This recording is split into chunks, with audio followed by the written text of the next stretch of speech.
Bigger, better, bolder. The cold, hard truth is taking talk to the next level. Right here on Bobo 89.1 FM, Cayman's Community Radio. We are still spilling the tea. And committed to being part of the change that Cayman so desperately needs. Join Sandy Hill weekdays from 7:30 a.m. for Premier Access, Cayman Voices, Truthful Thursdays, and much more. Cayman's #1 talk show is now bigger, better, bolder, and more than talk. Getting results with hot topics, consumer reports, court exposés, and more. I've come to set the record straight. I've come to shine the light on you. Let me introduce myself. I am the cold, hard truth. Now, from the CMR studio in Grand Cayman, Live, direct. it's the cold, hard truth. Now, join the conversation on 345-936-2626. That number again is 345-936-2626.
Good morning, Cayman. How is everybody doing this beautiful Thursday? No, it's Tuesday. What am I talking about? OMG. Confused. A little bit confused. It's Tuesday morning. Don't know where I got Thursday morning from, but hope you guys are having a fantastic week. Uh-oh. Hold on. I got to install something here, so Hopefully you guys can hear me while we do this installation. In fact, yikes. We may have to restart here in just a second, but we're going to, the board was updating. My apologies. I didn't realize it was in the middle of an update from last night. Oh my goodness. Oh my goodness. All right. We'll see how that goes.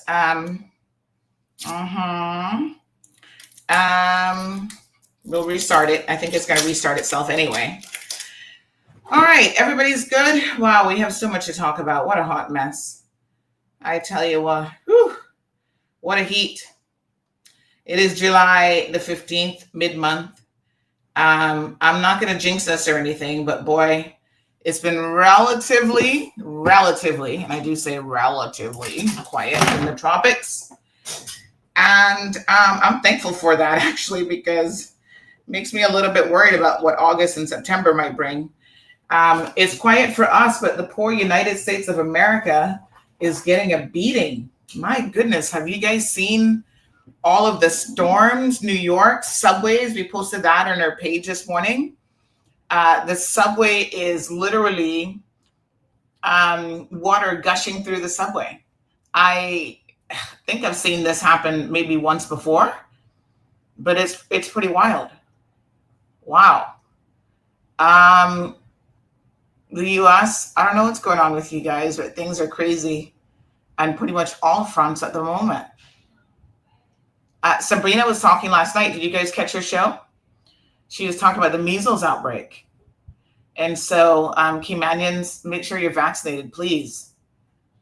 Remain vigilant. The last thing we need is a measles outbreak here. It's shocking that we were on the verge of eliminating a lot of communicable diseases that are controlled by vaccines. And then, anti-vaxxers came along, and all of a sudden, things are on the uptake again. I tell you what, folks, I know some of you feel very, very strongly about vaccines, but I'm going to tell you the cold hard truth. They have literally saved millions of lives throughout the years that vaccines have been in use. And so,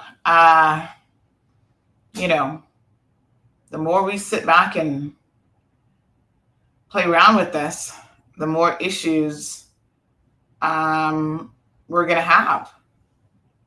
And I think the danger of it is that most of us have lived a life without these diseases. So we don't know what polio is like. We don't know what our,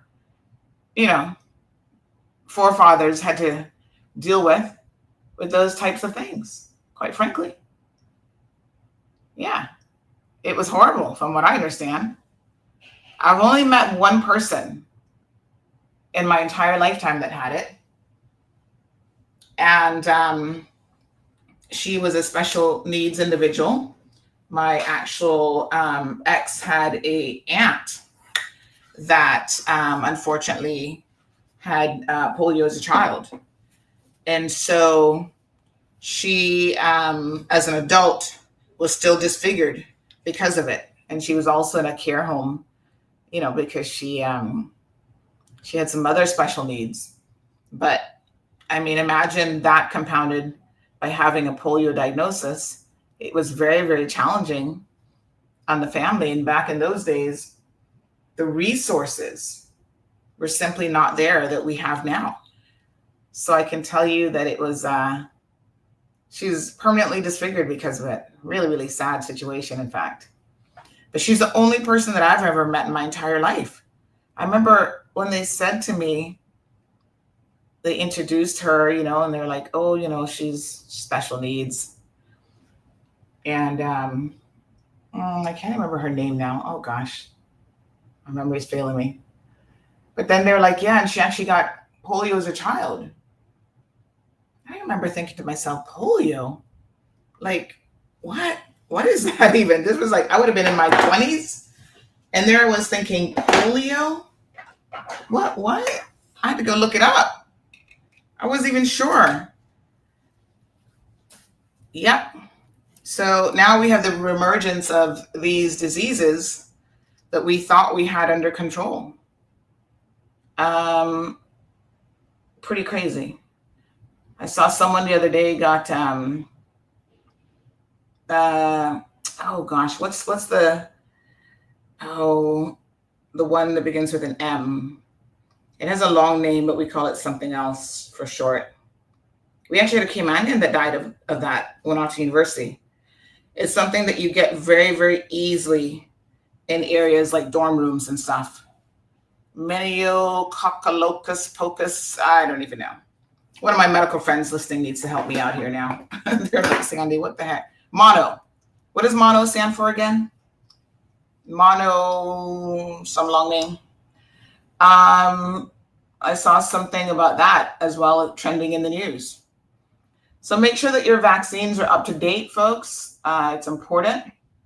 Whooping cough is something that's impacting a lot of people, in particular babies. Immunization, when mothers are immunized, they pass on certain protections to the babies as well. So it's very, very important that you get vaccinated. There's lots of evidence that if you're vaccinated, even against just the common flu, that you'll pass on those antibodies to your child. And the evidence shows that the child is protected at least the first 6 months or so into its life. And those protections are critical at a stage when babies can pick up so much. And y'all not old fashioned anymore. Y'all killing me for being auntie and being a little bit too old fashioned, because back in those days, I'm like, don't take the baby anywhere. Only a limited number of people could come and see the baby in the hospital, wave from a distance. You couldn't be touching the baby and kissing the baby and picking the baby up. Nope, not mine. Stayed home for the first month and a half. And then at some point, you have to get out there, because the baby, believe it or not, needs to be exposed to stuff in order to build up its immune system. So moderation is key. You can't go too far in either direction. So it's important for children to play in dirt and to, catch stuff so that they can have the relevant protections that are necessary, because that builds up their immune system. I remember Gianna's neonatologist saying to me, this is when she's a little bit older, she catches a little cold. You're like, oh my God, the baby can't breathe. And she said, let me tell you something now. Because of course, when you put them in daycare, they catch everything. And she's like, this is what's going to happen. She either catches it now or catches it later. So in some ways, you want them to catch certain things, nothing major, to kind of help build up their immunity. And that's what she said. She's like, she's going to build up her immunity against this. And the only way she can do that, either vaccinations, and you can only, I suppose, vaccinate so much with certain things. And then you just have natural immunity. You're going to catch some of this stuff, and that helps you to build up, things as well. Modern medicine is absolutely amazing, what they now know even about allergies. And, they were thinking that if you had an allergy, like say there was a peanut allergy that ran in the family, the idea was to not expose children to the peanuts ever, babies. And now they realize that children who are exposed to it tend to build up an immunity, and they tend not to have these life-threatening allergies that their parents may have had. So yeah, keep up with the technology. Medical technology in particular is so incredibly fascinating. And, there's always emerging research that might give you some early indications of something, but you have to keep following it, because more in-depth studies are often needed. But I encourage you guys to make sure that your sources of information is dependable, because some of you are relying on irreliable information and all these crazy websites and mothers who are like, oh no, I'm not going to vaccinate my baby, but I'm going to go and inject it with some cocktail that my neighbor told me to inject it with. And next thing you know, the baby is dead. There's one right now that's trending in the States. I forgot what they did to the baby, but child, they did something or another to the poor child. And so as a result of that, the child died, And now they're facing some very, very serious charges. They believed in some alternative medicine or something for the baby, and my gosh, the poor child has died. What a mess. All right, so allow me to send out the links. Can I just say, first and foremost, I've got a little surprise for you guys this morning. Give me a second. I'm going to turn on my camera. Thanks for the feedback, by the way. According to you guys, things are looking really, really good in the studio. I've been getting lots of compliments about the lighting and stuff. And I swear to you, I've actually done very little, except now I am sitting in front of I'm actually sitting. So that's the first thing. But my position of sitting is actually like desk level. So apparently that makes a huge difference. You guys are telling me, Sandy, the light looks good. This looks good. That looks good. So I've just changed the color of the light this morning, and you'll see why in just a second. So yesterday it was kind of a green. And this morning it is actually, I think it's kind of a purplish color. I'll see it once I turn the camera on.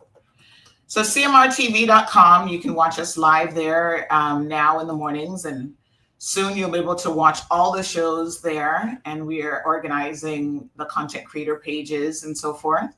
So I'm just so tickled pink about our continued expansion. So I'm gonna do my reveal now. You guys ready?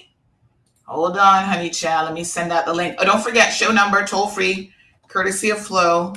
I got to get Flo in here because a lot of you have been demanding some answers from Flo. Up to yesterday, someone said, we need you to really get on Flo with a few things for us. And so I hope somebody at Flo is listening this morning. You guys really need to reach out to me. I mean, there's only so much people can take. So do reach out. I would love to talk to y'all. I'm just saying, make my job easier. Like I tell people, this is what I'm going to call you guys. When we call you from our debt collection services now, we're going to say this. Let us help you. We're here to help you. Don't make a spectacle of your life. All right, ready for the reveal?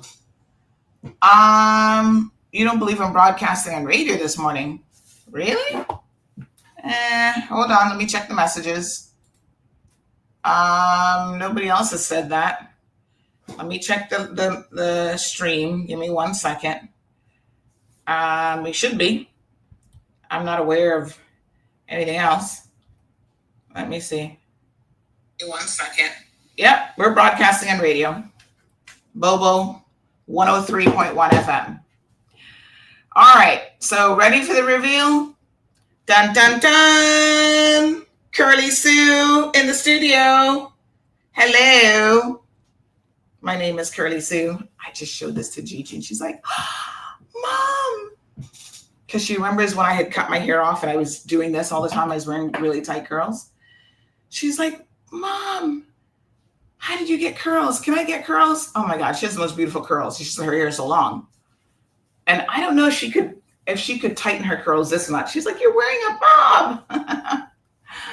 I'm not sure if she could get it this tight because her hair is really, really long. I mean, my hair is nowhere near that length. But yes, Curly Sue in the studio this morning, putting on my aloe vera moisturizer. By the way, somebody was listening to me last week and they heard me talking about this moisturizer. And they're like, where can I get that from? So I ordered them a bottle. But let me tell you something about USPS. That's the American Postal Service. They're the worst. Anytime you order anything from them, it takes forever. And the worst part is they'll actually claim that it's delivered when it's not. That's the most frustrating part. It's not there. So they claim that it was at my mailbox the day after or some ridiculousness, and it's not there. I'm just like, y'all are ridiculous. And then you never know when it's actually going to get there. All right, give me 1 second. Need to touch up the lips a little bit. So you never know when it's even going to get there. It's ridiculous. Did you guys see that Trump is shutting down the education department now? I had to chuckle to myself. I said, well, we already have so many dumb people in the world. The last thing we need is for Trump to shut down educational resources to people who might actually want an education. But there you go. Let's make people dumber. That's the winning formula for some candidates, unfortunately. So there you go. All right, I'm just touching up. I've been putting in a little bit of effort lately to look good for y'all.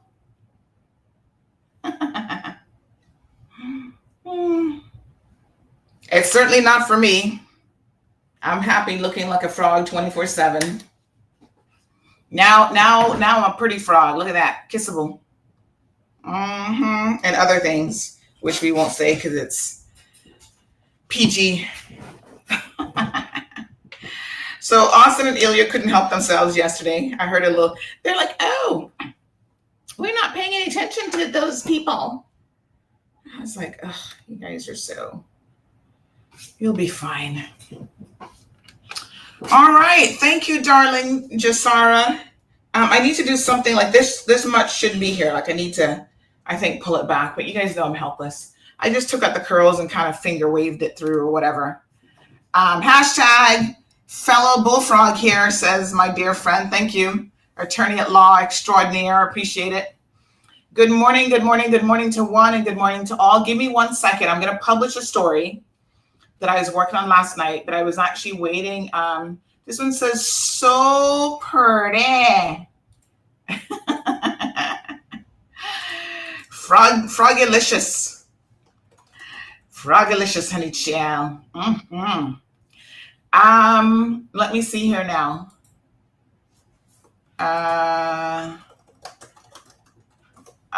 Okay, ribbit. That's right, honey child. Meningococcus meningitis. I know I'm saying it wrong. A young man died from. I remember that. I remember when he did. I was so sorry. I actually know his mummy, and I thought I think that might have been her only son too. I was like, oh my God, what are the chances? But you can catch these things, yeah. And there's a vaccine, right, for mono, I think. Get vaccinated. Meningitis. Is it meningitis? Yeah, I think we say meningitis for short, but it's much longer. The full medical term is much longer. This one says, getting sexy for Austin. Not in this lifetime, honey child. Nope. No, and no. All right, we got to talk about Poinciana Point this morning and HSA. But let me publish the story because the story is relevant to what we're going to discuss this morning as well.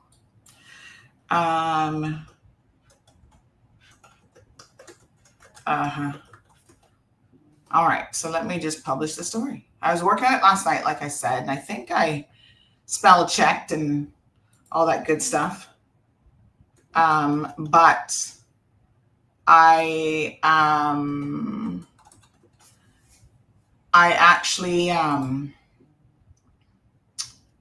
what category should I put this on? I need a category in the website called hot mess. Because like some days these stories are just a hot mess and I don't know what else to put them under. I mean, we have tons of categories, tech news, whatever. Do I put this under government or business? They want to be a business, but they're not really a business because they're failing business. Well, I guess you could have a failing business. I guess I'll stick it under government. Do I have a health category? Let me see. I must have health. Let me see, honey chill. I've got family, education, environment. I'd be surprised if I don't have health, but maybe I don't. Oh, we don't have a health category? Let me see now. Election, investigative reports, medical experts. That falls under lifestyle. Oh, here's health. Health is under lifestyle. I guess mental health. All right, that's the category I'm going to pick. And then I'm going to put mental. Health. Yeah, it's the mental health board. All right, and we have to tag Poinciana too, because that's a hot mess over there. Rehabilitation Center. Well, that's their official name, right? I think I do need to correct that in here, because I don't think I had the full name. Let me just double check. These are all the things you got to cross check before you hit that publish button, honey child. Poinciana Rehabilitation Center. I had facility, so we got to change that, and it's UK Center, right? Okay. Mm-hmm. All right. I think that's it.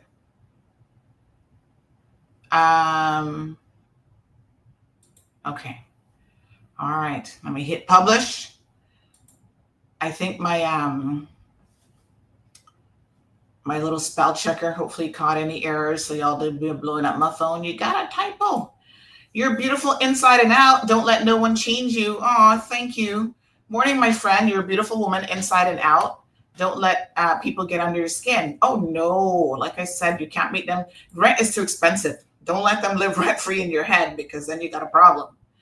But, you know, I take these, what they see as what do you call it? Digs or whatever they want to call them.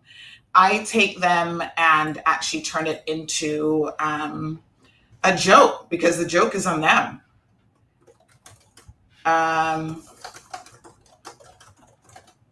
So yeah, and I want to encourage all young people to armor up, because you know people are going to come at you, and they normally come at you with ridiculous stuff about how you look. Child, please don't fall for it. So many people out there even going as far as trying to change their looks through cosmetic procedures. They're getting all kind of implants. Just love what you see in the mirror, because trust me, there's somebody out there who will love you, and most importantly, all you have to do is look at the man in the mirror. Love yourself, and you're good. So, yes. Good morning, Richard. I saw yesterday, I meant to tell you that you were back in Round Rock, Texas. Richard took like a month-long vacation on us, but he was still checking in. He was in the UK and Scotland and living his best life, which I absolutely love. Marshall, Olivia, all the usual suspects are here. Good morning, Paul, joining us from Bermuda. Abby's here. Vicky says, good morning, beautiful froggy. Ribbit, good morning. And you know, the funny thing is I don't like frogs, only because I'm scared of them. Like, ugh, I don't want them jumping. Like one time a little baby frog got in my house and I almost died. I was like, get it out. Oh, that's like my fear, these things jumping on me and stuff. Morning, Emma. Shelly Ann is here. Miss Broderick, hello, beautiful. Lanny Solomon says, God bless Cayman. Yes, indeed. King Robbie, hi, how are you? Says, all the people living in that beautiful island. Enough love. Thank you, thank you. You hear anything wild about Caymanians traveling with waivers to the U.S.?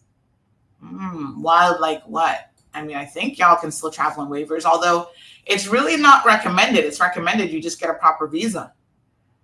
Yeah. Raining in North Carolina, says Marshall. So he's in bed watching CMR. Do you have it on the big screen?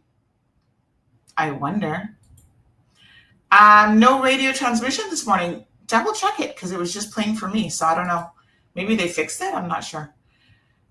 Miss Lucio Forbes is in class. Good morning, dear.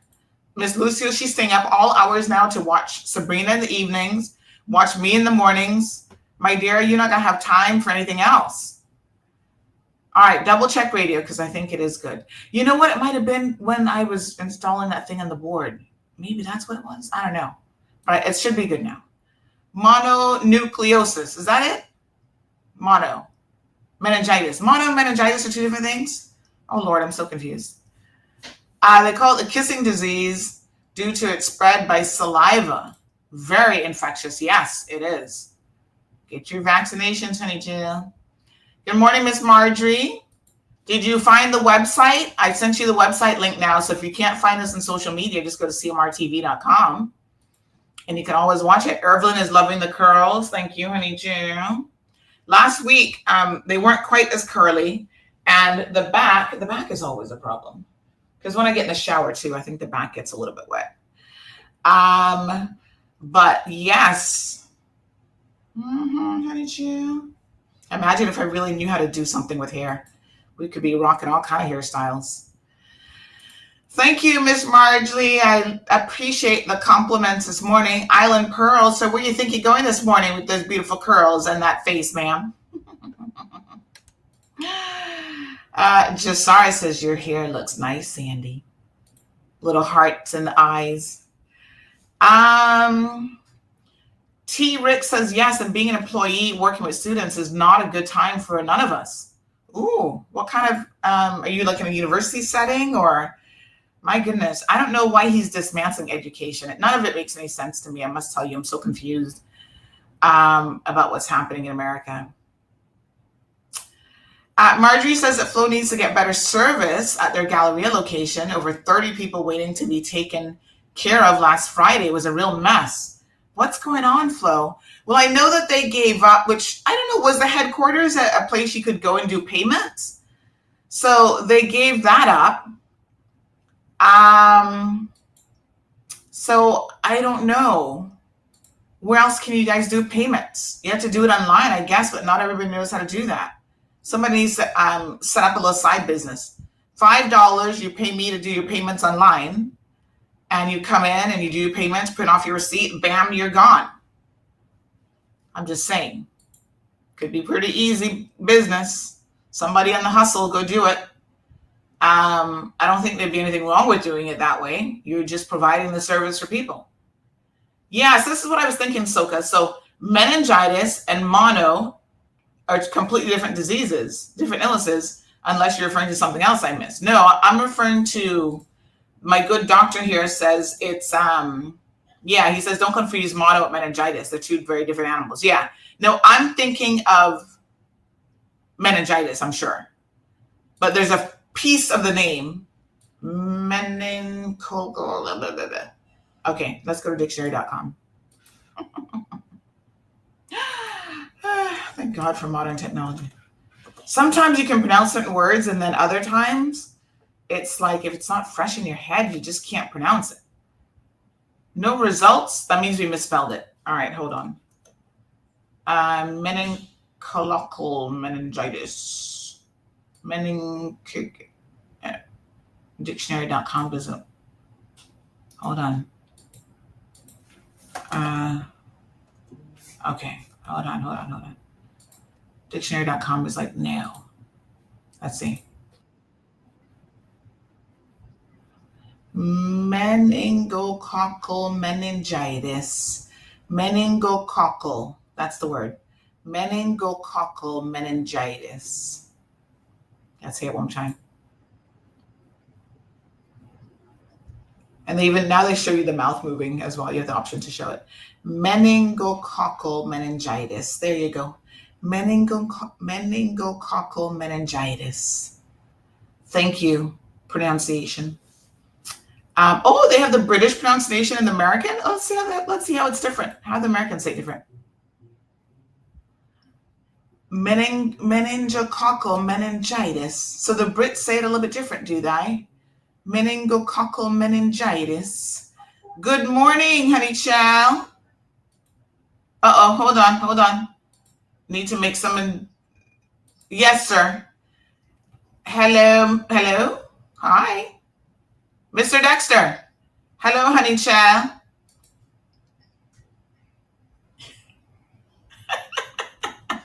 Menopause. Come on now.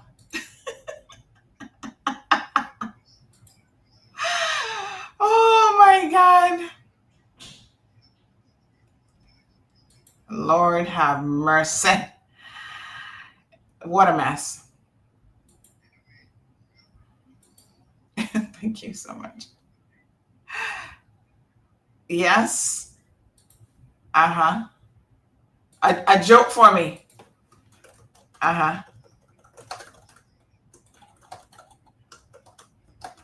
Oh, Lord. Hereditary. Oh, that's a good one, actually. Good one. Thank you. Meningitis. No, this one is Oh Lord, you made me forget it already. Talking about what do you say, menopause? Meningococcal meningitis. Okay. Hot mess. I'm trying to have a little bit of a chuckle before we get into this serious conversation because this is so depressing. I don't want the whole show to be depressing. I don't see Michelle from morning. She must be oversleeping. Child, as many times she's in love with Miss Now she is in love with Sabrina. She calls Sabrina about 5 times during her show. I enjoy listening to Sabrina's show. Her show is a lot less stressful than mine's, I think. So those of you who are looking for a much slower vibe in the evening, she eases you into the night, so that you don't, get too excited after dark, I guess. But it's lovely. She was talking about some fruit yesterday. I don't know if it's a fruit, actually. Is it a fruit? It's a bitter tasting thing anyway. Apparently, I think they make juices and stuff with it that I have never even heard of before. Cello Mello. Although I did see where it goes by another name, called gooseberry. And I do believe I've heard of gooseberry, but I've never had it, I don't think. Sour cherry. I'm not sure I've ever had this thing. So it was very, very interesting. Good show. You guys are really enjoying it. Thank you so much. Soka says, I have no bullfrog issues. Ate tons of mosquitoes, flies, etc. And people who throw salt, pine salt, etc. in them are committing a horrendous act. People think that they have to kill every critter just because they're afraid of them. Imagine how afraid they are of us. Well, I'm pretty sure I'm not going to give one of them a heart attack, though, Soka. They might give me one. I just put the salt around to keep them away from the front door and the car, because I had one in my car before and I almost had an accident. I'm just saying. All right. KK says that's me pronouncing applicable. Child, take your time. That's spread by saliva too, and people be kissing their babies in the mouth. I know. I hate to see people kissing babies, even the parents. Don't make a habit of kissing babies. I know they smell so good. They have that baby powder smell. If you put powder on them, and don't put powder in certain places because it's not good for them. Make sure you use, proper powder, because some of it's really not good, especially for little girls and their privates. But I know that they have that little smell and they're so huggable. And my little one, poor thing, she never had no fat on her to be squeezing. So she was so skinny. But yeah, you just want to hug and kiss babies, but don't kiss them.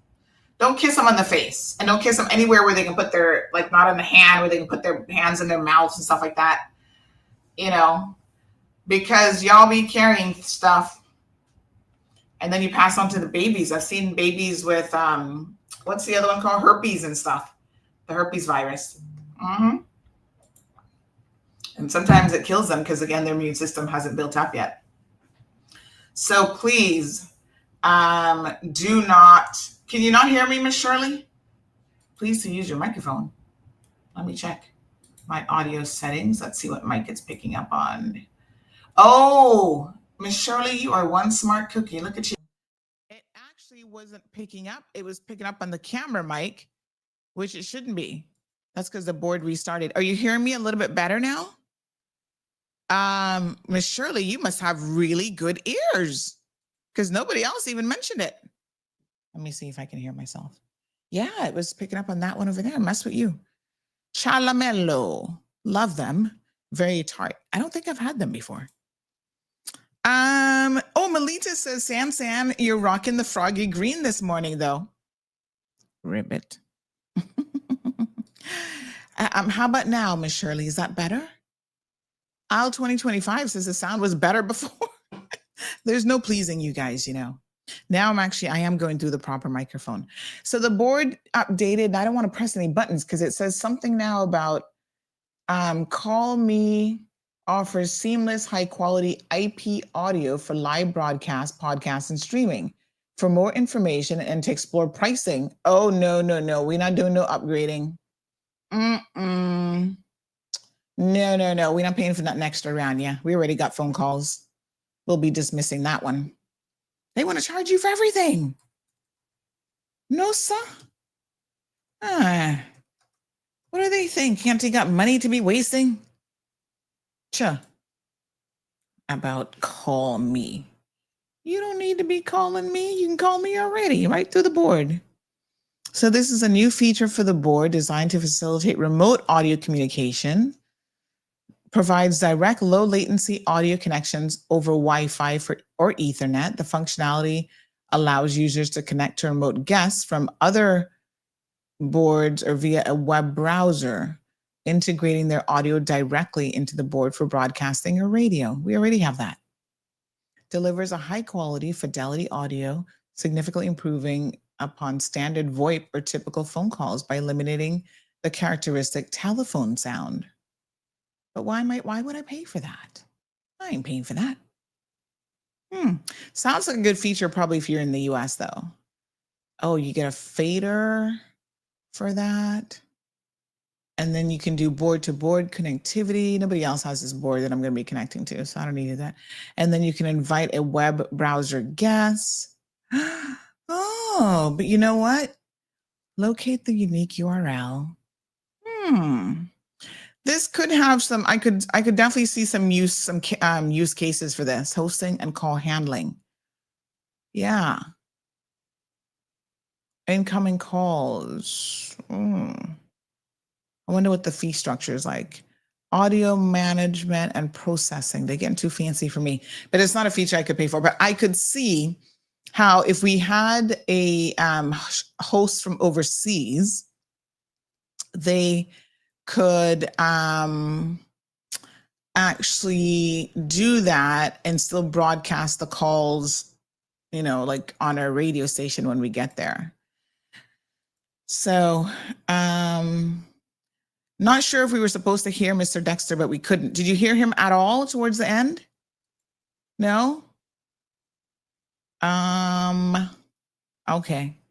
I had to make an adjustment, but he told a joke. Do y'all want to hear the joke? He said, what's the joke now? Oh God, let me try to remember. Oh Lord, that quickly I've forgotten it.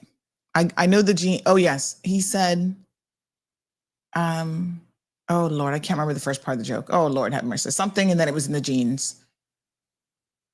Oh yeah, somebody said that they had diarrhea, and then they said, yes, it's all in the genes. Play in the word genes. Get it? All right. I sound like Gigi now when she has to explain a joke. I'm like, Gigi, the whole point of a joke is it doesn't require an explanation. You're supposed to be able to get it. Good morning, Sandy. I was about to message you about that sound as well. That's now fixed. But we can't hear the caller, so we missed Mr. Dexter's joke. Oh, thank you. That's you messaging me, sir? Bella? Was that Bella? Oh my gosh, you guys are not creating all these memes about me. Are all of these for me? I saw the last one. Okay, no, not the last one, the one before. Okay, I'm gonna share these with you. Who has time to do all these? All right, hold on. Let me forward these. Oh, somebody sent me this other one at the top, but I thought it was actually the one from the movie, so I didn't listen to it. Oh Lord, hold on a second. Okay, we're gonna save, I gotta forward them to the other machine. 2 messages couldn't be forwarded. What? Hold on, let me manually do it from the thingamajig here. All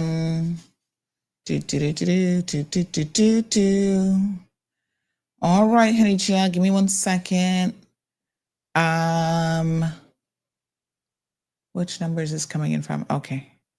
Yes. Let me see now if I can forward these forward and forward to myself on the other number. Okay, let's watch these. I think these are all supposed to be for me.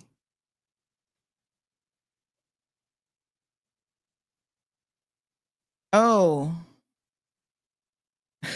What? This person said, why you keep calling it Poinciana Point? There is no point. Oh my gosh. Because I put that in the show name, Poinciana Point. You know why that is? I have a totally logical explanation for it. There is a place in Cayman called Poinciana Point. Like it's a development. And so I think my brain, every time I hear Poinciana, it's, I guess, automatically putting it Poinciana Point. It says Poinciana Rehabilitation Center. My apologies, sir. Good grief. Y'all can get up in your feelings. All right. So these people have made these. Oh, this is Mark. Mark, do these have any profanity in it? Don't make me get in trouble now. Because if you make me get in trouble with off-rag, I'm going to come and ribbit on you. Let me ask Mark if these are all clean first. Because he be putting, I got to make sure because I can't listen to it while I'm live, really. What's the point? What's the point? What are you talking about? No Poinciana in the point? Well, what's the point? Cha. I remember a young girl from around here who went on a school trip, I think, caught meningitis and sadly passed away. Oh my God. Remember that frog in my car when we got back from our Miami trip? I honestly couldn't have driven if those good Samaritans hadn't stepped in and moved it. Frog in your car when we got back from Miami. I don't remember that one. Where was that one? Where were we? I remember one time there's a frog in my car and I was by the Ritz. This is when the Ritz was under construction. And honey child, I think I had my A-class Mercedes maybe. I can't remember which car I was driving. No. I was driving my stick shift then. So that would have been the Integra. And child, I jumped out and barely pulled up the brakes. Ooh, honey child, that would have been a disaster. Oh, that car nearly got me in trouble so many times because I used to have auto start on it. And when I was installing it, the alarm guy said, "Are you sure you want the auto start feature?" And I said, "Yeah, because sometimes I like to start up my car and, make it cool down." He's like, it's a stick shift. Are you sure? And I said, "Yeah, I never leave my car in gear. I always put it in neutral and pull up the brakes." Well, there was a day when apparently I reversed into my spot in my condo where I used to be, left it in reverse and pulled up the brakes and got out the car. So there I was inside my house. Mr. John Douglas had come over. Big shout out to Mr. John Douglas. Gosh, he's really up in age now. He was pushing 90, if not 90 already. So he came and we were going to go somewhere. And I said, "Oh yeah, let me start up the car and let it cool down a little bit for you." All I heard was this, boop, start up the car and it jumped. Thankfully, the parking block was there. So it kind of stopped it a little bit. Otherwise, that car would have been a hot mess. All right, where's Mark this morning? He must be working because he's not answering. I'm going to make somebody else screen these first. I know that one is good because I listened to that one earlier. CMR crew, just screen this for me. By the way, speaking of the CMR crew, Misha's having her baby this morning. She should be in the theater now. She's going to have another little baby girl. So congratulations to Misha and Corey. I'm so happy for them. Yes. So 2 little girls, so fantastic. She used to work for a local business person. I'm not going to call any names because I'm not trying to embarrass you Caymanians that really have no sense. On a outsourcing basis. And that woman told her that basically having, like, she didn't like, I can't believe the things that people say, that she didn't like little girls. Like, she was so glad that her son had a boy. This is a Caymanian, And I'm just like, our people are so ignorant. I'm like, well, yeah, thank God he had a boy, because imagine if a little girl was here, how you guys would be treating a little girl. Y'all are some of you are ridiculous. And so she made this comment to Misha, not realizing that Misha has a little girl. And she was like, "Excuse me? I have a little girl." Well, they're okay. Like, oh, I prefer boys. They're so much better. Which one is not safe? Oh boy. Clean it up, Mark. Cha. And I bet you that's probably the one that I really wanted to listen to. All right, so one of them isn't safe. Let me remove the one that isn't safe, and then the other ones are. So this one apparently is safe. Famous, you know your Auntie Sandy gonna be there judging. Should I wear a mask so she don't see me? Child, not even a mask can save you from Sandy's eyes. Let's play that one more time, making fun of the whole carnival situation. You wearing to Camus, you know your Auntie Sandy gonna be there judging. Should I wear a mask so she don't see me? Child, not even a mask can save you from Sandy's eyes. Good news is I'm never at carnival. Here's another one. Auntie Sandy. Yes, sir. What's up with Zosha? And the frog comment? Let me tell you something. If I'm a frog, Zosia is the pond. Loud, messy, and full of other people's business. This has been TJ Lord Turner for Jesus. CTN, reporting live from Georgetown, where the shade is realer than the carnival feathers. No, sir. You guys are so funny. AI generated. Yes, sir. Everybody gonna be using AI now. Apparently there's another one, but I'm told that one's not safe. Just sorry, them love it. It is funny. And yes, if it takes me taking the heat, good morning, MPG joining us from Toronto. If it takes me taking the heat for everybody else who's thinking the exact same thing, because it wasn't me who was out at Carnival looking at those pictures. Everybody else was sending it to me. So I was like, well, I'm gonna represent the good, sensible people who want y'all to cover up just a little bit. I mean, we're not asking you to go out there with a burqa on, God knows, but there's a middle ground somewhere to be had. Inflation reaches 2.7%. Trump tariffs hit. Ugh, what a troll. No, sir. Now I'm desperately trying to listen to the other one, but I can't because it's got profanity in it. So y'all behave. All right. So let's get into Poinciana Point, shall we? I mean, geez, some peace. Now it's in my head. Poinciana Rehabilitation Center. So first of all, I'm disappointed this morning to have to tell you guys that the story that I just published, let me send it out to my peoples, basically says that, remember the incident that we told you guys about with the 13-year-old, okay? Unfortunately, the ministry announced that they were going to move the adults from there. And I thank the ministry for issuing that press release. However, what do we say in the Caribbean? The devil is in the details. At no point did any of us think that that was not going to be an immediate move. I mean, in my world, if I say I'm going to do something, I do it immediately, or I tell you when it's going to get done. Well, you know, government in their press releases, they didn't say it. So I guess in a way they weren't necessarily being dishonest. But given the urgency of the situation, if it's not something that can be addressed immediately, I would have expected an explanation that said, oh, by the way, it's going to take at least 2 months to be able to move them. Because then all y'all would be going, 2 more months? These kids are going to be exposed to adults? What additional protocols would be put in place by the HSA in order to address this? My goodness. You know, it's just crazy. So, yeah, it's going to take at least 2 months. And y'all know government projects. They say 2 months. 2 months is like, for us, 2 months is 2 months. For them, 2 months is 6 months. So I think you guys need to be aware that the issue remains a critical one. So the story that was just posted, I mean, by all means, go read it, although I know y'all don't read.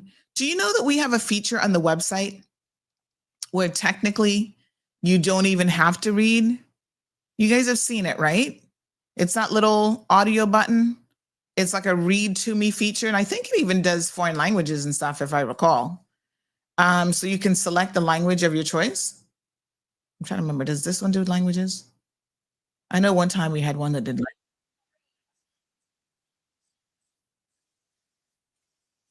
Oh, I can't remember if this one does languages. I know one of them did that we had one time. But anyway, you can have it read it to you because I know y'all don't necessarily like to read.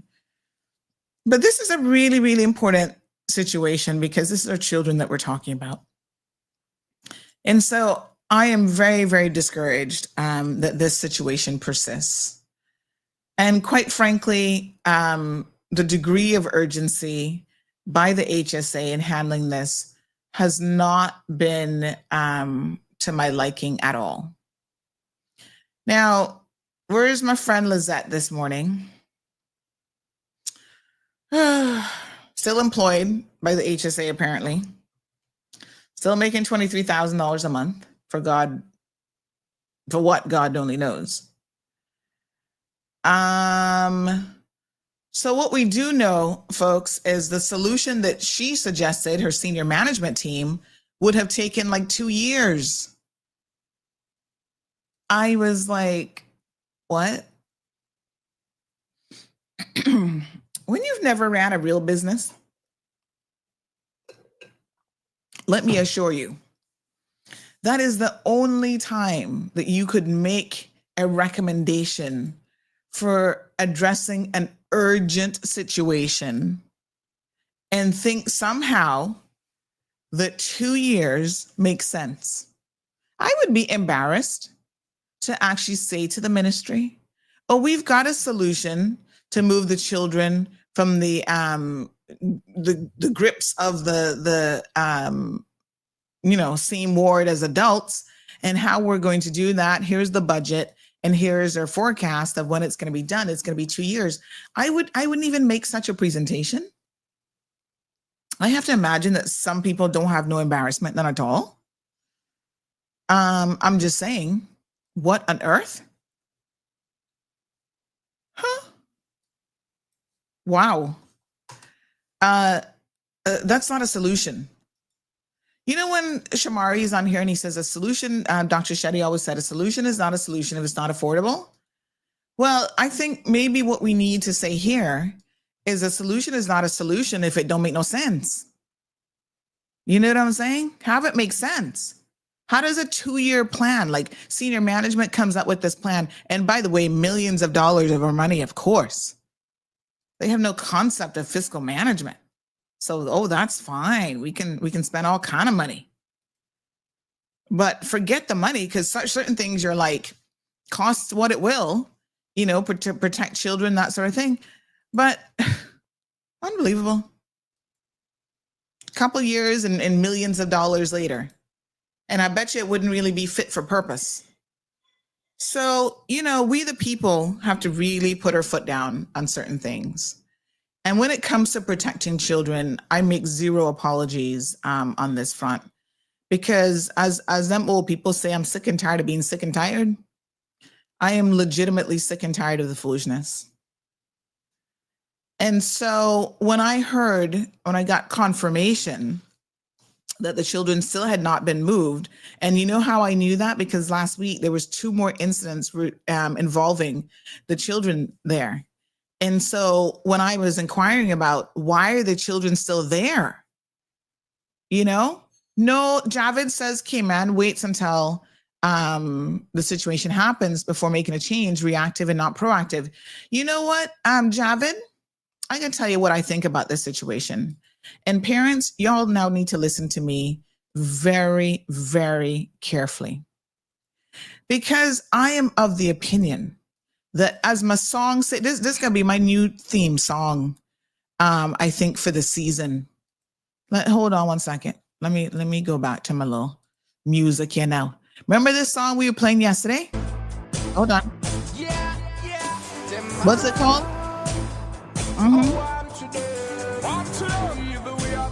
What's the chorus? Say it together. Here we go. Y'all hear that? Dumping know who to frighten. Because I can tell you, the fact that child, that 13-year-old child, is a ward of the state. I don't know where her parents are, but I can tell you one thing. If that was my child, y'all wouldn't have to worry about firing Lizette or anybody else at that HSA. Because believe me, the government of the Cayman Islands would be broker than broke. The lawsuit, because money not gonna solve the problem, but y'all gonna learn a lesson. Because the only way they put things in place is when they get sued. And even then, remember with Justice Henderson, they still didn't train the JPs. It was only after I then turned around and sued them as well for the exact same thing. And the judge, who happened to be Justice Henderson, was like, really? Are we still here? Have you guys not learned anything? He gets $3 million. Auntie Sandy don't get nothing. But when I sue y'all, then you make the change. I would sue the HSA into the ground. And that would be the least of what I'm going to do to some of y'all. I would fix the health ward for you. It would no longer exist. I can tell you that. I would go up in there and dismantle it for you. So you'd have to fix an appropriate facility. Come on now. This cannot make any sense. Oh, we don't have any bed space. We're at capacity, this, that, and the next thing. I am sick and tired of excuses. Lizette and that senior management team all need to go. And meanwhile, we're to trust that they're going to keep the children safe. Well, apparently one of the same two kids, basically, the little boy had some sort of incident. I can't get all the details on what happened to him, but he had an incident that required them locking down the ward. You can imagine a 9-year-old boy is so traumatized by whatever has happened to him in life. My God, I can't fathom how a 9-year-old child in the Cayman Islands, we boast about financial services and tourism numbers and all this kind of stuff. And yet we have children that at the age of 9 and 13 have experienced so much trauma, adverse childhood effects. Is that the term for it? That they are, having severe mental health episodes. It is just absolutely shocking. I find it difficult to even vocalize before 9:30 hour how the situation really makes me feel.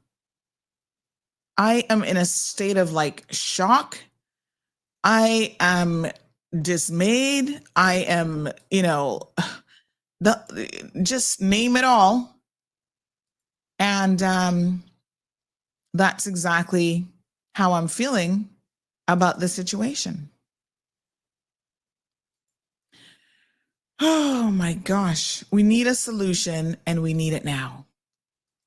We cannot sit back, folks, and 8 weeks to me in the life of a child who's already been traumatized is too long. That is a very, very long time. So I'm calling on the powers that be. There has to be some sort of a temporary facility that can accommodate these children. Please find it.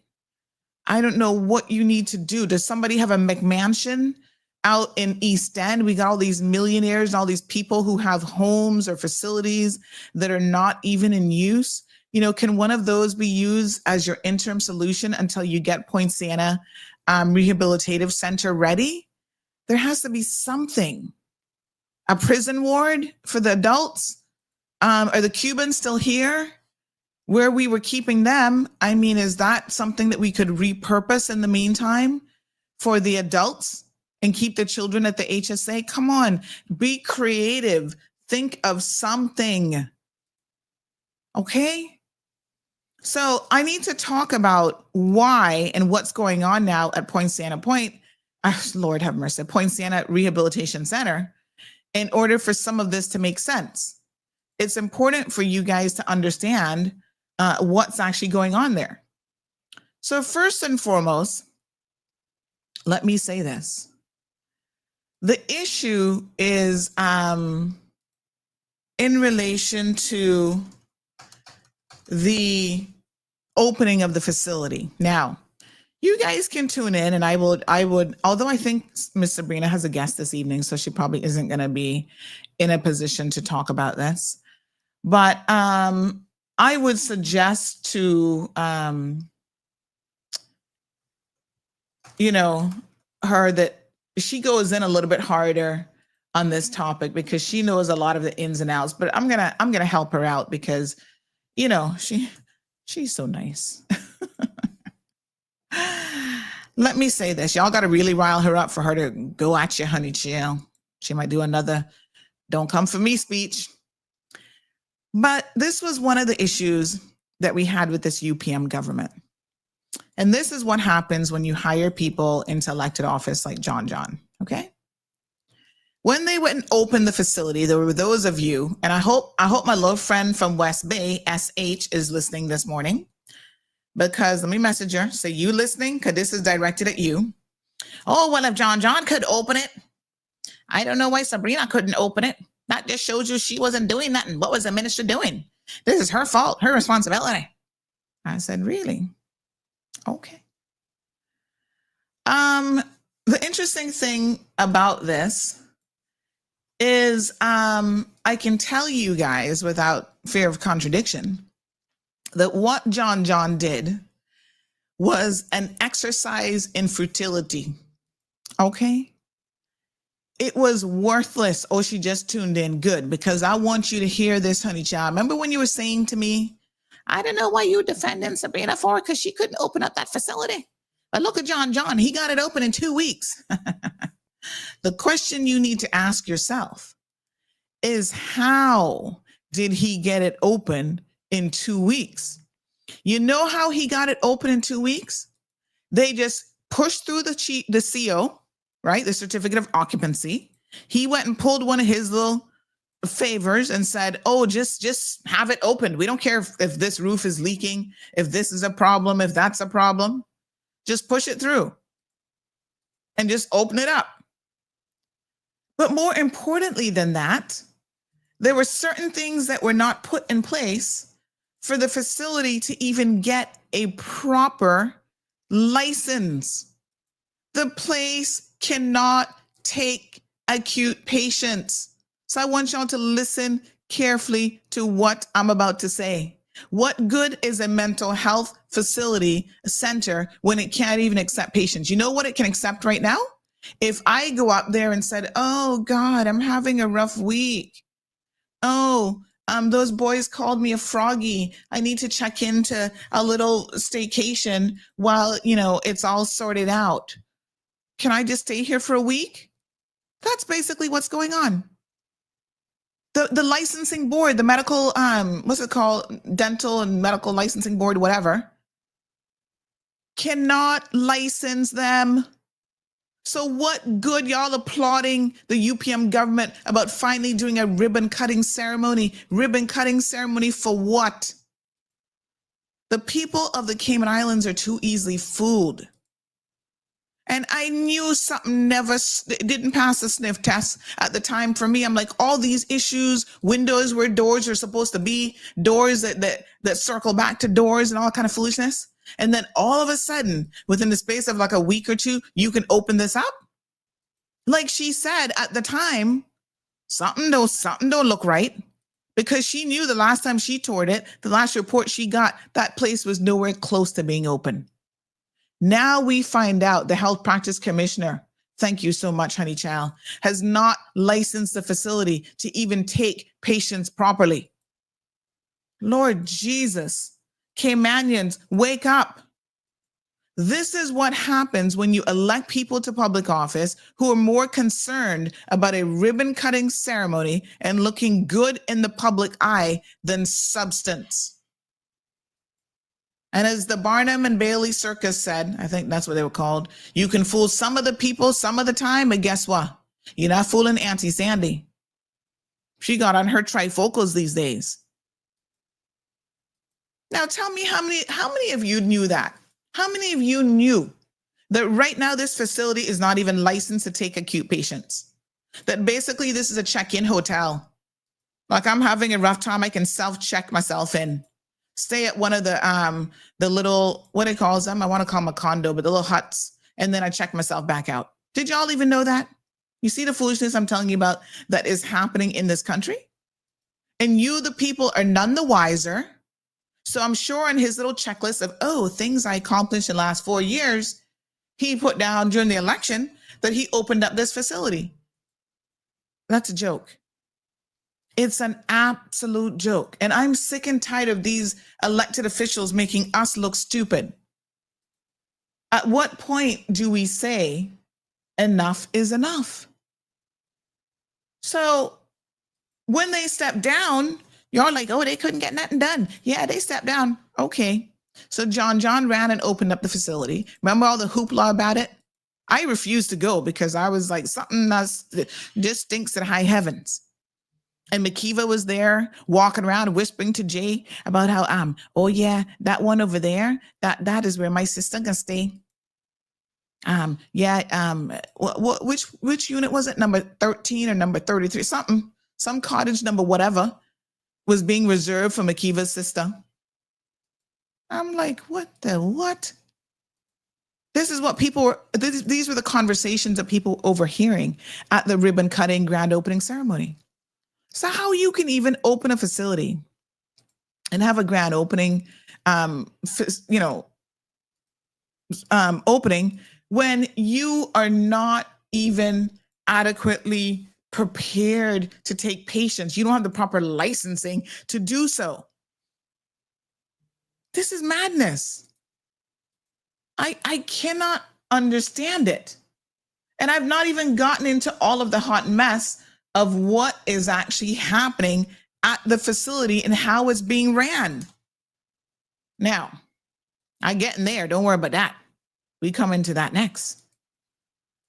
But when I heard this, and this is part of the reason now why they can't move the people from the HSA mental ward to this facility, because they are not equipped to take them. Wow. Oh my God. Let me have a sip of my water, because y'all gonna drive me to drink something stronger than water. I might have to start drinking coffee. So not for acute patients. So every single time you guys see a person on the street having an episode, jigging through garbage or whatever, the facility can't help them.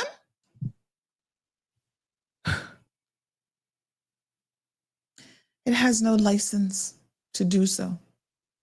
Imagine. In the article, I share with you guys that, before I move on, my apologies, I forgot to mention the second incident that happened at the HSA mental ward last week involved the same 13-year-old female. And this time she actually struck a nurse. Well, I mean, I don't know under what conditions this happened, but I can tell you one thing. That child needs some serious intervention, and I don't think she's getting it at HSA. And, because I guess they're putting proper protocols that should have been in place from day one, she doesn't even know how to control herself. I probably would have struck him too, given the fact that they were letting her rove all over the place, engaging in sexual activity with men.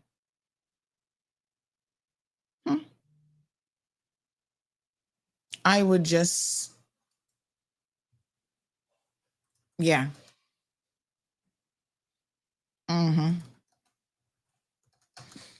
Anyhow, so there are things that are required there for them to get the license that are simply not in place. Okay. For example,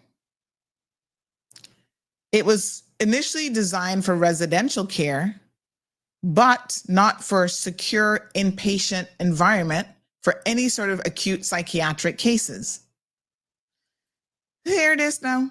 Significant upgrades are necessary, including the installation of fencing, enhanced security measures, as well as arrangements for ambulance support due to the risk associated with psychiatric medication and acute care needs. And yet, John went and cut the ribbon cutting because of what? And none of this stuff is in place. Here is what's even more critical. the necessary staffing. So this is a significant point. The personnel that are required are not properly licensed to operate in Cayman. And the head of the facility, listen to me carefully now, the head of the facility is also not equipped to be the head of the facility. Mind blown. Let me repeat this again, because I'm not so sure that you guys got this piece. The director of the Poinciana, let's just call it point. What a point of Poinciana. What a point. She does not have the qualifications to run the facility.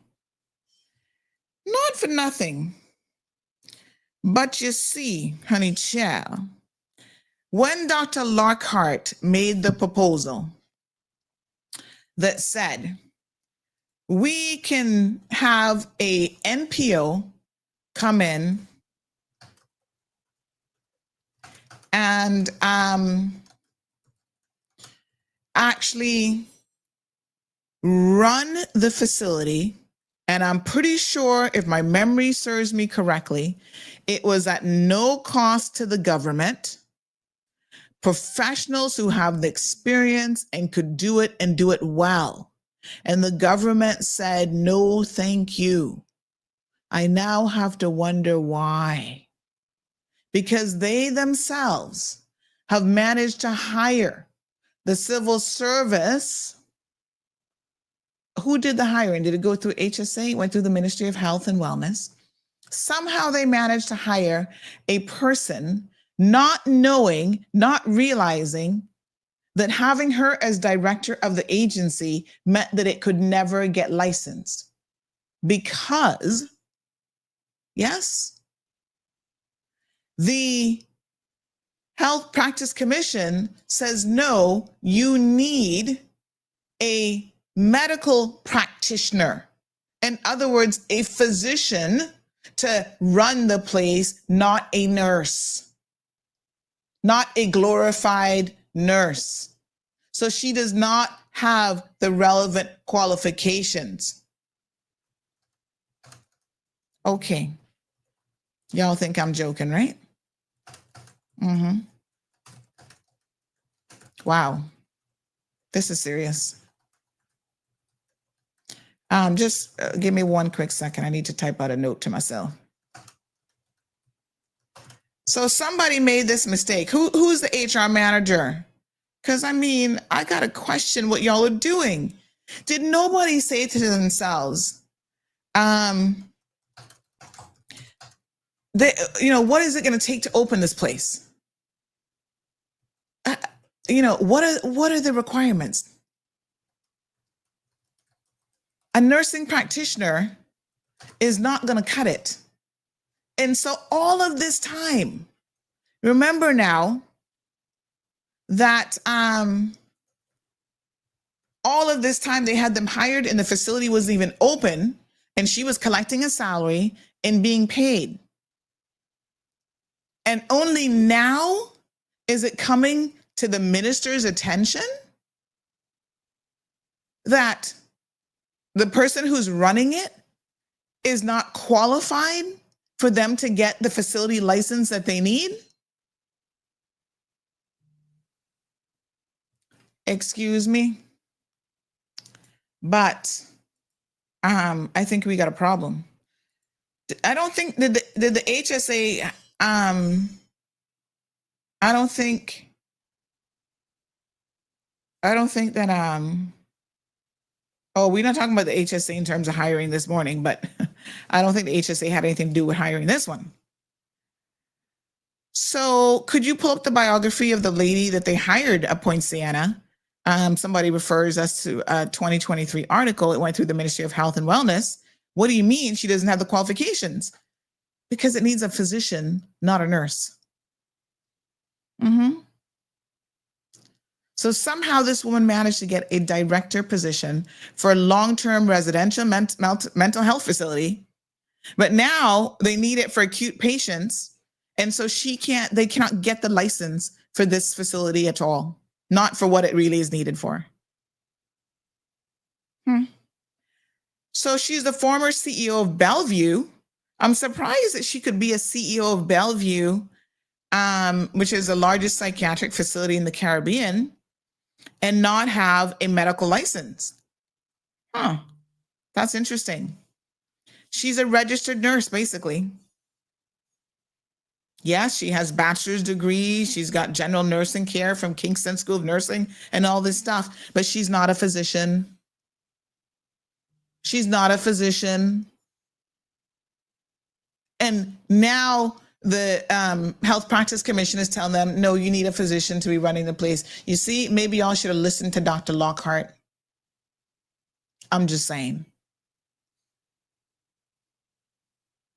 Wow. Ay, ay, ay.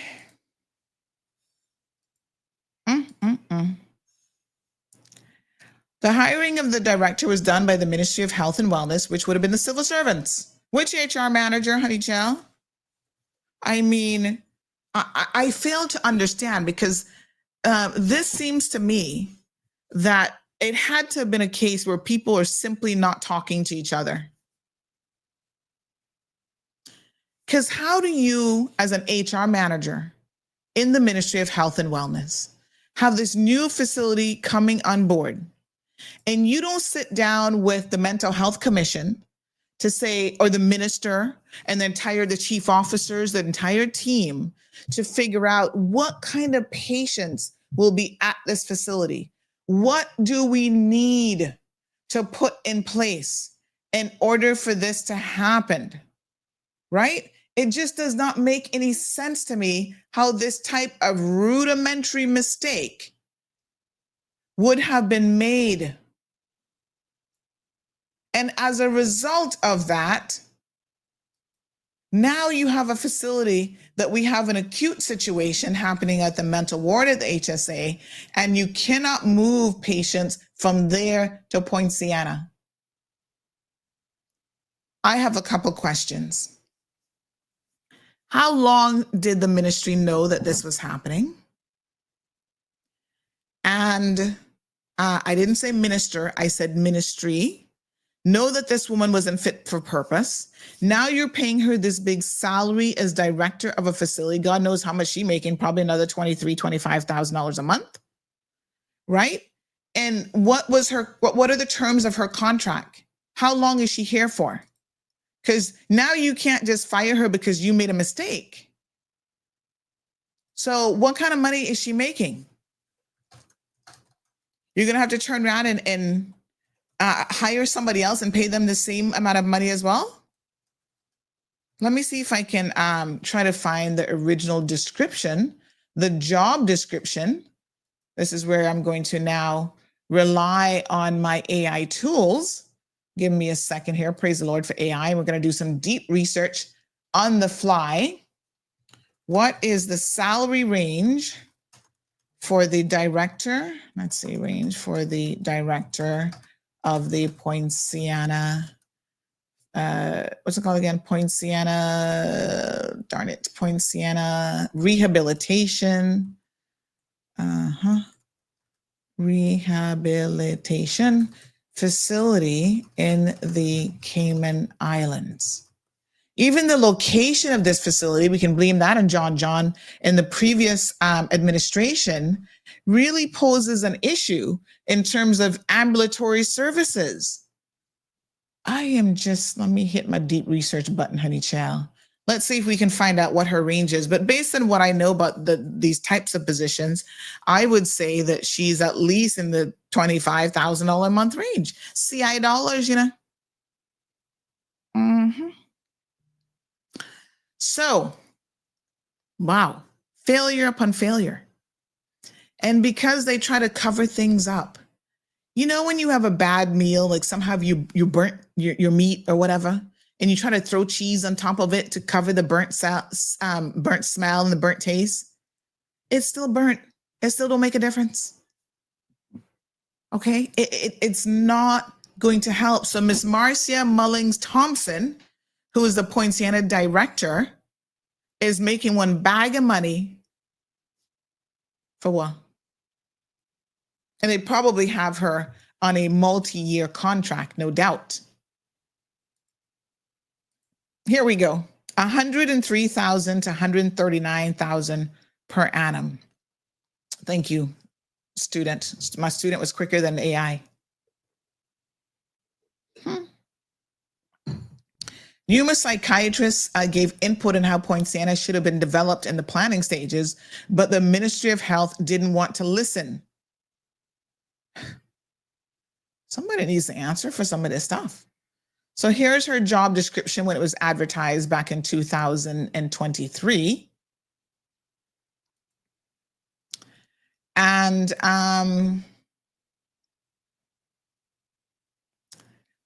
the cost of living, one thing AI did for me is it talked about that it's worth noting that the Cayman Islands announced a 5% cost of living adjustment for civil service. So now that salary has gone up. Thank you, AI. See AI doing the math for me. Mess with you. So we go from the 103 now up to a minimum of 108.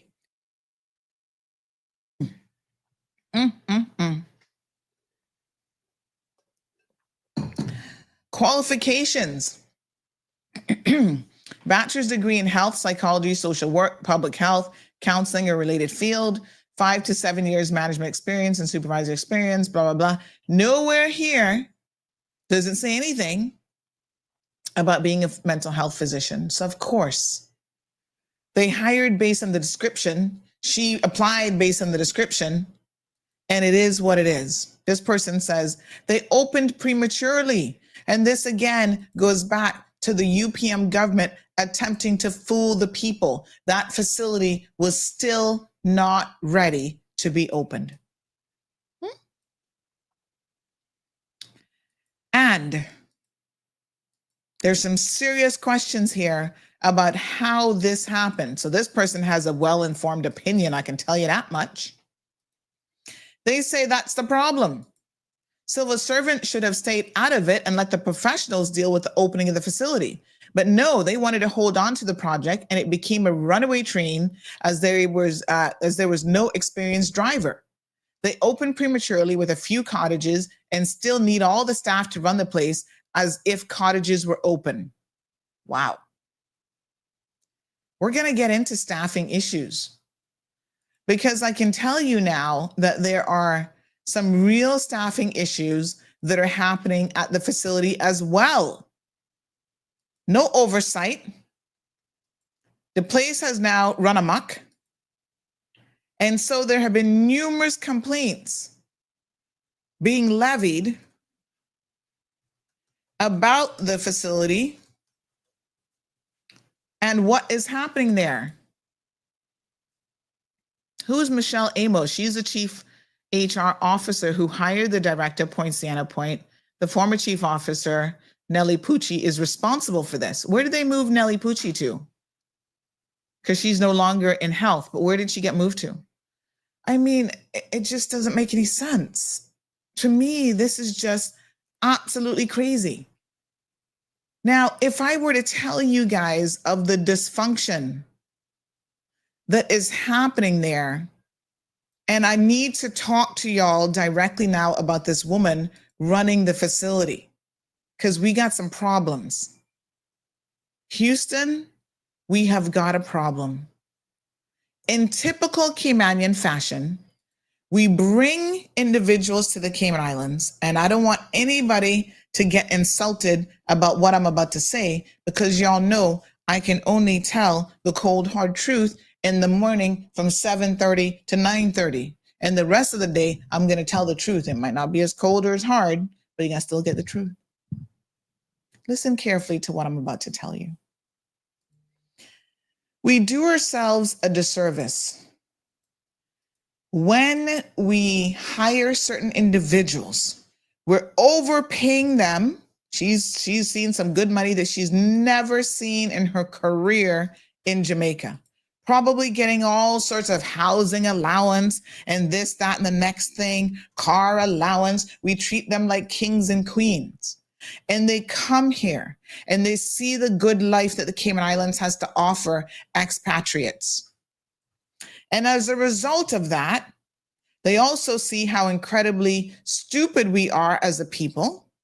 And so they turn around and they say, oh, wow, no oversight here. I can hire and train and do whatever I want at my facility. No questions are going to be asked of me. In that case, then, I'm going to start bringing in the whole cabal from Jamaica. And that's exactly what has started happening from this facility. Or my apologies, that's what is now happening at this facility already. Wow.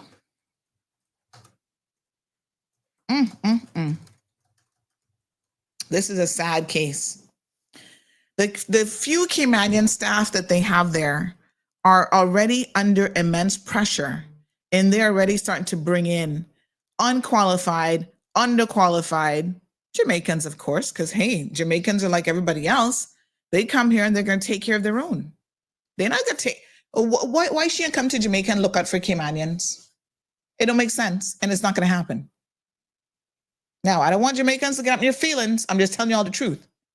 If I go to Jamaica, I'm not a Jamaican, and I get a job, I do not expect to be bringing Caymanians to work in Jamaica to take jobs from Jamaicans.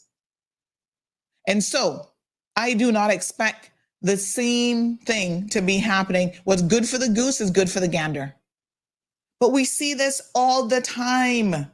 This is one of the downsides of the civil service and private sector as well. When expat workers come here, they're going to look out for their own. They've got their own people. They've got friends back home, colleagues back home. Oh, come to the Cayman Islands. It's a land of milk and honey for everyone.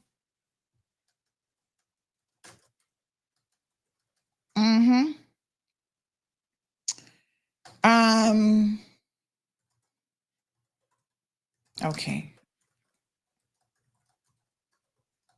All right. I'm having AI help me with something that I want to share with y'all. Critiquing. So I'm going to give y'all some details of exactly what I'm talking about, because I'm not just pulling this out of thin air. This isn't coming out of the ether. This isn't something that I just woke up this morning and started to dream about. And so therefore, it is what it is. Yeah. It is a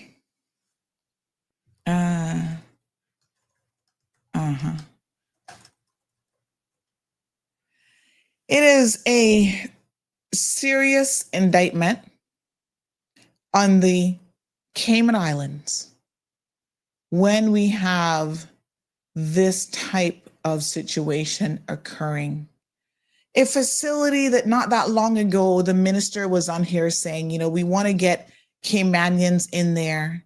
We would like for them to get hired into positions. We've got training positions. We've got this, we've got that. It now breaks my heart to hear that none of that is actually happening at Poinciana, simply because we have hired a foreign national into the leadership position, and that foreign national could care less about developing Caymanian talent and more about bringing her own people here. You see, this does not bode well for you, Miss Mullings. Now that Auntie Sandy knows the cold hard truth, we've got a serious problem. And it means that under no circumstances should the government of the Cayman Islands renew your contract. In the short time that you have already been here, I'm afraid to say that you have already demonstrated your inability to hire local staff, to train them up properly, and to have them ready to work in this facility. People come here with an expectation. that this is the golden egg. This is the golden goose that laid the egg. And they will take both the egg and the goose, and that's it. Let me give you a summary of what is some of what is happening at this facility. We have multiple Caymanians who have graduated from the Patient Nursing Assistant Training Program at the facility, PNA. They're frustrated, they're disillusioned with the program and how it's being managed. So they've completed their training. They were actively employed in temporary roles. And apparently there has been no plan whatsoever to transition them into permanent positions. Have this make sense to me? Caymanians, and I sit here all the time, tell all of you, take advantage of training opportunities, because that's the first thing that they're going to come to us with. We're not trained. We're not educated. So I say, take that little nugget, deflate their balloon. Take that nugget from them, get your education, get your qualifications, because then they can't come to you with that excuse.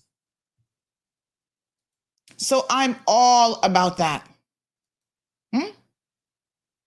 I say, yes, this is what we need to do. Don't embarrass me having me sitting here fighting for you guys, and then you don't do that much.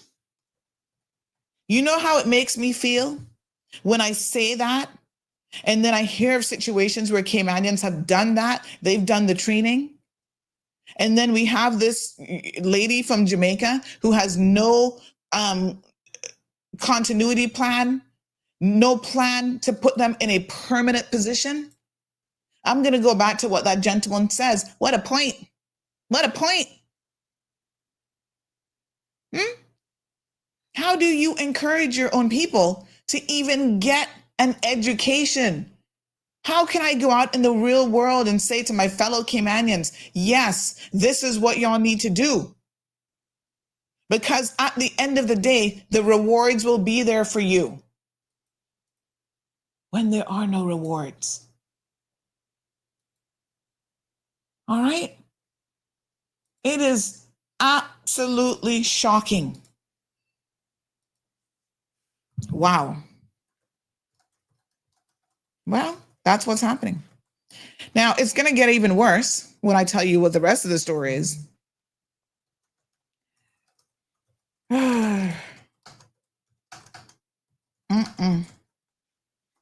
Here we go.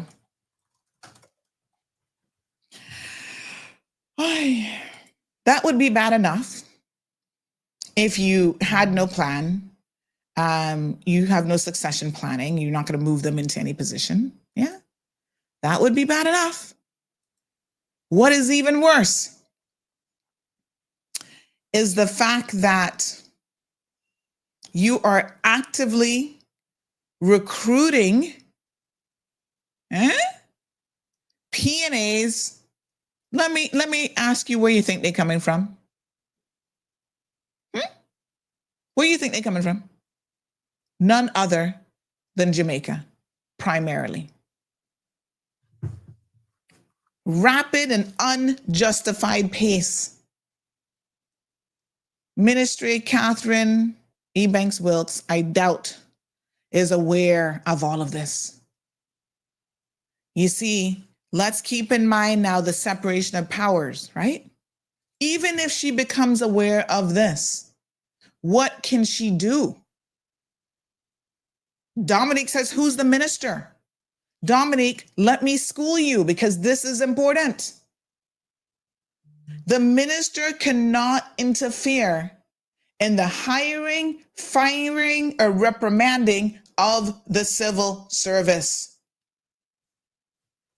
So what do you expect the minister to do? You want her to march down there to Poinciana Point and fire somebody today? This now is where, folks, we need to hold chief officers responsible. It is very likely that the chief officer does not even know themselves how bad the situation is at Poinciana rehabilitation facility, but it is their responsibility after this show this morning to make some heads roll. This cannot be a sustainable position for yet another government agency to be operated by nothing but foreign nationals, and Caymanians have nothing there that they can look forward to in terms of employment opportunities. I'm sick and tired of being sick and tired. Good morning, caller. Good morning, Turn the radio Sandy. down in the background for me, please. Look forward to in terms of employment opportunities. I'm sick and tired of being sick and tired. Sandy, Yes, ma'am. can't they just go back to the top and find out who employed the first lady that's not qualified? Well, let me be clear. She was employed by the ministry. She may have been qualified for what the ministry advertised, but the ministry advertised for a position that makes no sense because they cannot get the relevant license with a nurse practitioner at the head of that facility. That is the problem. So yes, they hired her based on the qualifications that they advertise. And the qualifications that they advertise, this is now where I'm telling you guys, where we need to do better at the ministerial level of government, meaning the civil servants, not the elected arm. It is the civil servants that need to be held accountable for this situation. The chief officer didn't have a conversation with the practitioners who'd be licensing them. In what world does that even make sense? How do you do that? The sooner they clear up the matter, because she's obviously collecting top dollar for a job she can't do. So we need to start over again midstream. But guess what? I mean, I agree with you. But now they're going to do what? Go and fire her? On what basis? They're going to have to pay out the rest of her contract. I don't know what length contract they gave her. I don't know how many years it is. But now they need to undergo a complete recruitment. And what she's doing, she's already padding the entire place there with her minions, and this is an issue. Thank you, caller. There's a rest of the world that people need jobs and can do that job. Not all only Jamaicans, but you see the pattern happening here over the years. You hire one and they send for their whole family. So it needs to be cleared up quickly or a lot of money is going to go to waste. Thank you. Okay. And not only money going to waste, but more importantly, our people are not going to get the help that they need. This is the most critical thing. Why have a mental facility when it is incapable, it is impotent? Just to be able to say you have a mental facility? That's why I tell you now, from the ministerial position, the minister should have said something about this instead of having a ribbon cutting ceremony, trying to make another political person look bad. It's no wonder it couldn't get open. But when he jumps up and opens it, what he did was he was able to placate all of you into thinking, oh my gosh, it's all good. You guys are fine. Don't worry about it. We finally have this how many of y'all been complaining for years? We need a medical facility. We need a medical facility. And after they had the ribbon cutting, y'all not say nothing. Y'all are so in the dark. You have no clue what is going on. Well, Denny says, unfortunately, none of this surprises me. I've been talking or asking a civil servant in Parliament to respect the Constitution, and the person is refusing to do so. Miss Shirley says, my God. Isn't it shocking? King Robbie says, real emotional embarrassment. They're all for themselves and don't care about others. Miss Shirley says, send the kids to DCFS facilities. What is it? What they change it name to now? This was the children's home there, and they now have it called Habakkuk House Northward, where they keep special needs kids. Oh, that's a different facility. My apologies. Or send them to Maple House. I mean, I don't know that those facilities have any space. So I don't know. Right? So now what I do know is that this new director is hiring primarily Jamaican PNAs. Well, they did a patient nursing assistant training program. But what she now says, the reason why she has to hire from overseas and hire all of her former colleagues, apparently, is because the job description requires 2 years of experience. Wow.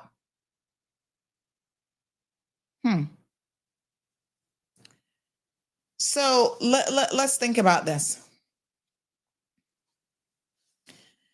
The positions, I understand, and again, I want to see the actual job description so somebody can send that to me, does not have a formal requirement for the 2 years of experience. And it seems like this is only being applied, the 2-year qualification requirement is only being applied to the Caymanian graduates.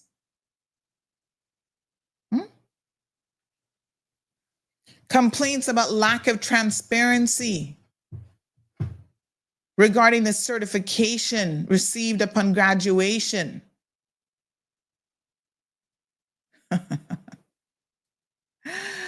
Lord Jesus, they have provided this training course. Who did the training course, by the way?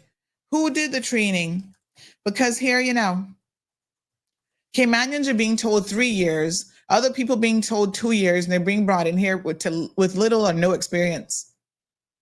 It gets better. It gets better. And when I say gets better, I mean it's getting worse. Listen to this. The course that they have done, they're now concerned that their completion certificate may not officially be recognized or TVET certified, which raises questions about the legitimacy of the entire program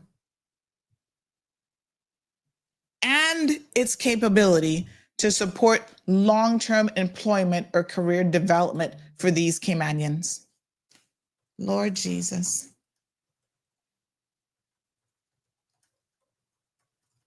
Wow. So you're going to offer Caymanians, let this sink in, because my brain got to take a minute.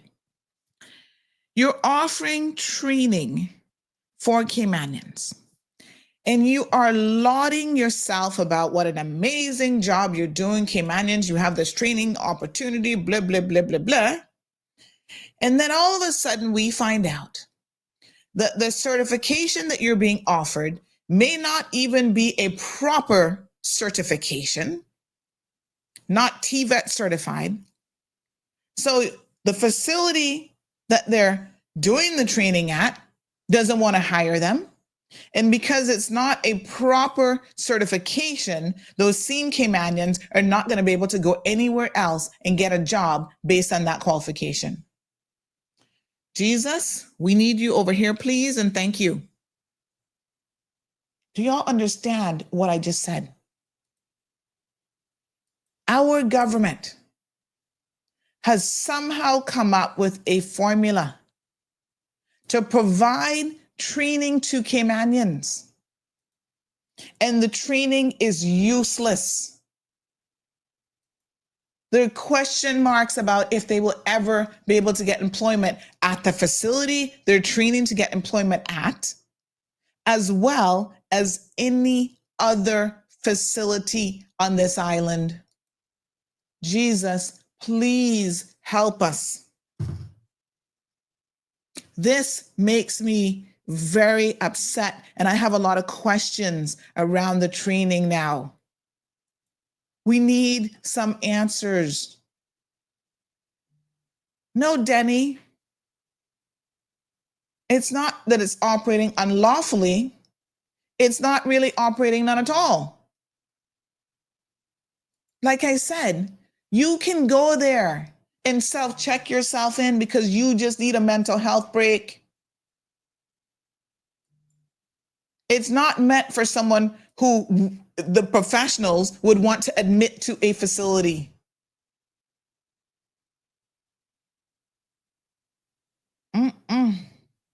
No, sir. It's unbelievable.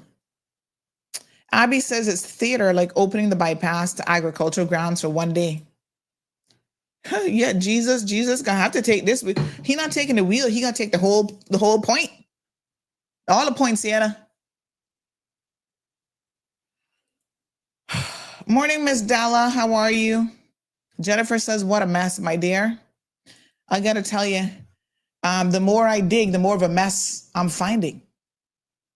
So the training was done by Brian Child, was supposed to do the training for math and English, and then we were supposed to have full curriculum TVET training, a curriculum, but we got is a lady who didn't come to teach, Charlotte Brown, and we had to learn from printed Google material. Google printed material, Jesus, wow. And where's Charlotte Brown from, do tell? Who is she? No doubt from West Bay or Georgetown or East End, right? Tell me who she is. I'll wait.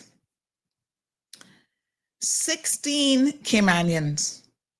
I am so upset because I remember when they came on the show and they advertised, and I was like, oh, this is a great opportunity for Caymanians. Remember Minister Sabrina was here and she said, yes, apply. We need Caymanians to apply for the position. We need you guys to show that you are interested.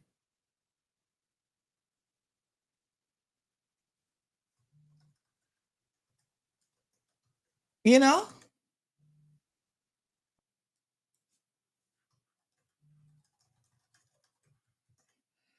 Oh, Lord Jesus.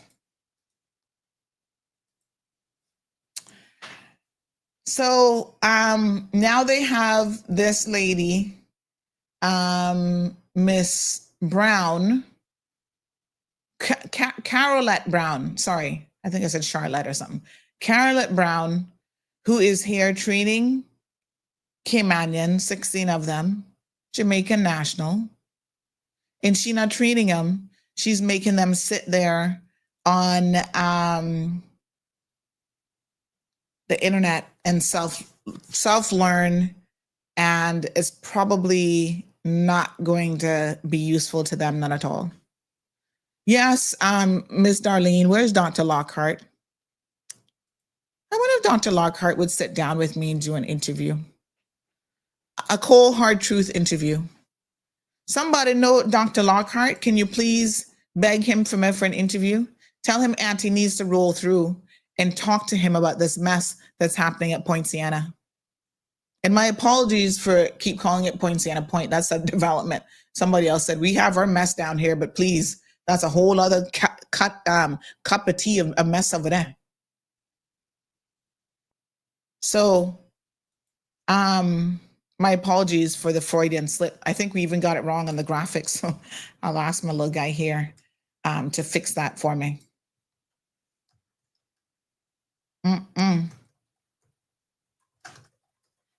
What a mess. Oh, Jesus. I am flabbergasted. I'm disappointed. And there's so much more. I'm not done yet. I feel like I'm just warming up. We've got to reset the needle.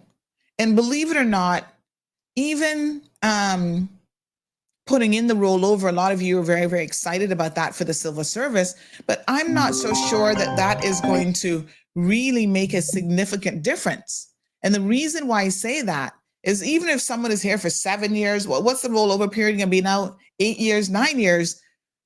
That's still a lot of time that you can come and make CI dollars, bill your retirement home back home, convert that money into whatever currency, make your life, leave the Cayman Islands, and have no contingency plan in place for training.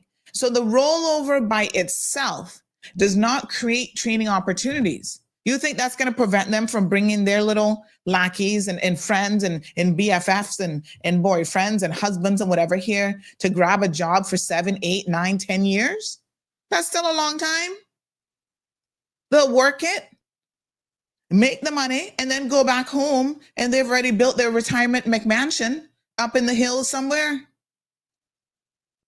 It is more than just having a rollover plan in place. We need to have proper succession planning. Think about this. How long did it take them to open this facility? Years. And honestly, in that amount of time, we could have sent a Caymanian overseas. They could have gotten a 3-year degree, plus gone and gotten another 5 years worth of training at a facility to be able to be the director of that facility themselves, or at least head of nursing. This again is where our people are being left behind. And some of that has to be on the political arm of the government. So all these years that the PPM government was building this facility, and they were going on and on and on about, oh yeah, soon come, coming to come, not come yet. They never thought about, even at that stage, well, we should be giving scholarships for Caymanians to go abroad and to get the respective training in order to be able to take up these positions. None of that has happened. And that is a sad indictment, because the civil service, if it was a priority for the elected arm of government, if it was in their SPS, they would have said, this facility is scheduled to come online in the next 2 years. We want Caymanians trained and qualified, even if we have to send them overseas. And that was not done. So they bear some of the responsibility as the party that had Poinciana Rehabilitation Center, my apologies, sitting there for the longest amount of time. And in all of that time, they did not prepare the civil service to start thinking about, how are we going to staff this facility? What's the type of facility that it is supposed to be? None of that happened. And so that is an indictment on the elected arm. And that is an indictment on, more so, I would think, the civil service. How can you be bringing a facility online of this nature, a medical facility, and you don't have the staffing in place, and you don't have any plans on training Caymanians to take up those positions? It doesn't make any sense. It's absolutely crazy. Voyager says, I have many relatives who work in the civil service. They all the same thing. Those in charge of the service seem to be under the illusion that foreigners love Cayman more than Caymanians do. What a mess. Oh, they love Cayman, all right. They love Cayman money. That's what they love. All right, give me a second here. Getting some updated notes on the situation. All right, give me a second, honey chill.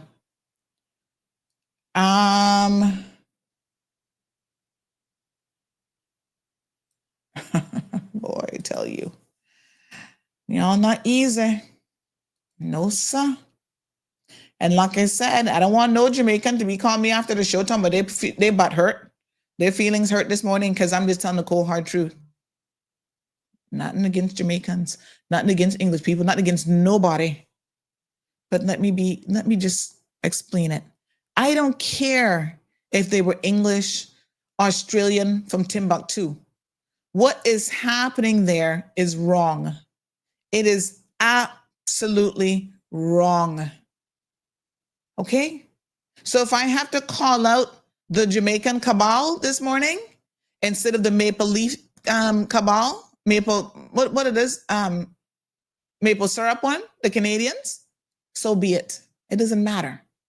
This is an equal opportunity show. And it's not about hating on any expats. It's about this is the Cayman Islands. If we're not creating opportunities for our people first and foremost, especially in the civil service, what is the point? I need to clip out just that snippet that he got there and put that in my thing. Because you know how many times a day I could be saying that? What the point? What is the point? Seriously. What is the point? Can somebody clip that a little bit for me now? It is just egregious. How long will it take us to learn, says Margie. Everyone else seems to understand what is happening except some of the people we elect. And the civil servants, apparently. This person says you need to investigate the training by Brian Child. Who the hell is this Brian Child? Oh, it's Brian Child. I keep saying Brian like Brian's a person. So is Brian Child that some kind of facility connected before Marcia even reached Cayman?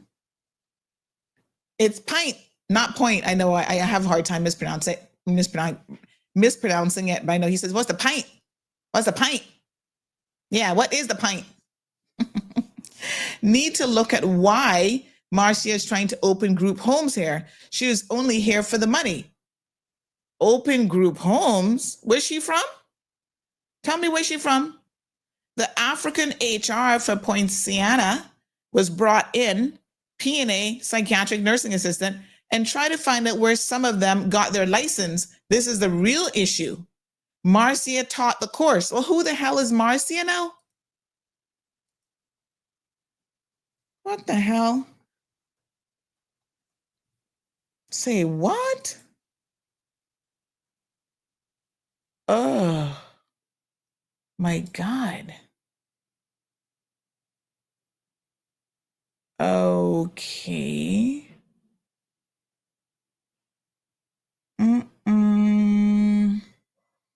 Whoa. I am lost. My head is hurting me this morning. So who's Marcia? What the hell? Okay, well, we can keep going, honey child. We can dig. Y'all done know me already. Auntie like to dig a hole. I'm worse than a dog with a bone. Wow. What about the patients? Jim, we not got no proper patients there yet, so just hold on. Remember how the minister claimed that he was bringing people back by the end of the year from Jamaica? It is no wonder that some of those patients couldn't come back. Yes, some came, but I'm telling you, the level of care that they're getting from a facility that isn't even equipped for, Marcia is the director. Oh, my apologies. Try and give me her first name because I wasn't even thinking of the full name. How can we, I have to wonder about the type of care that these patients are even getting. I am very, very confused. We've been trained, Sandy. They still took it from us. They still take it from us. What a mess. Wow. Nosa? Miss Sandra Cole says, great information. Poinciana. Thank you, CMR. Faded said, well, we have a Caymanian who's CEO of the hospital that isn't a doctor, but only a nurse, and I guess experience doesn't matter.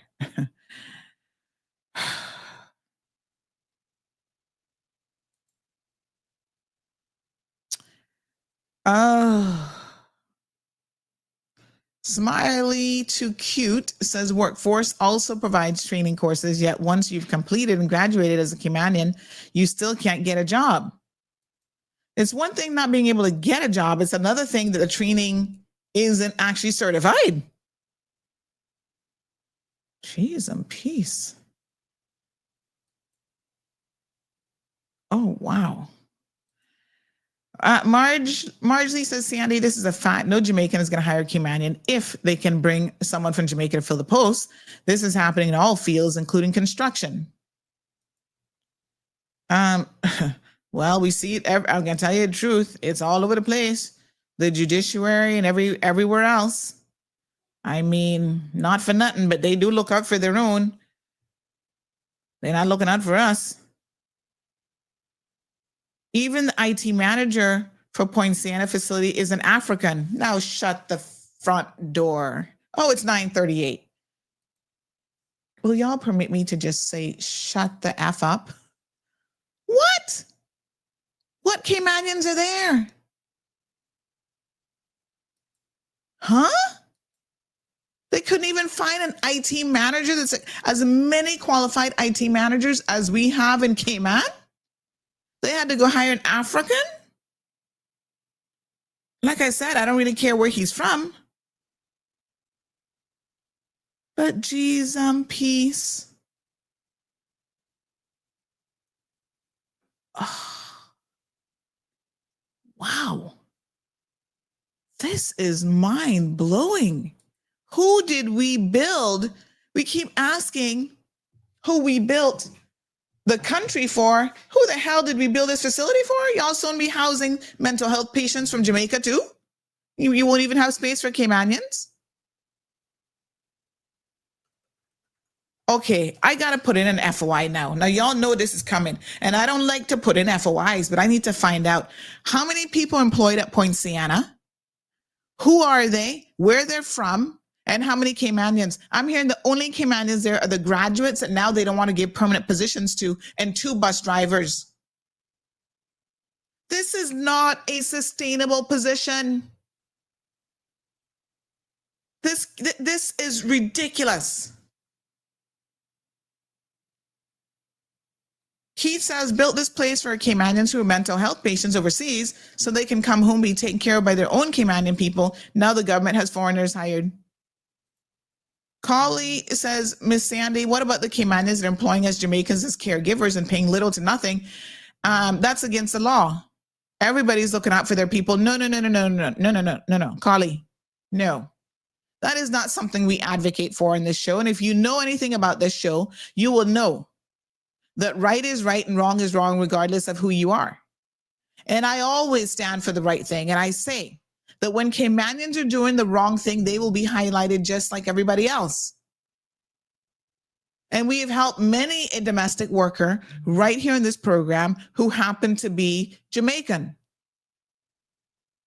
We don't condone that kind of behavior.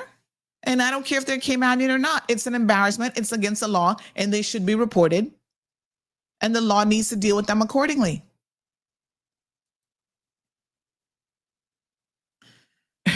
Johan says, well, HSA advertising contract with CMR just went up in flames after this segment. Well, thankfully, they don't have none, so they're not going to worry about it. But even if they did, let me be very, very clear. Y'all have to understand, people who advertise with CMR, you know what is so funny? You guys may not get it, but when I have conversations with them before they come on board, you know what they say to me?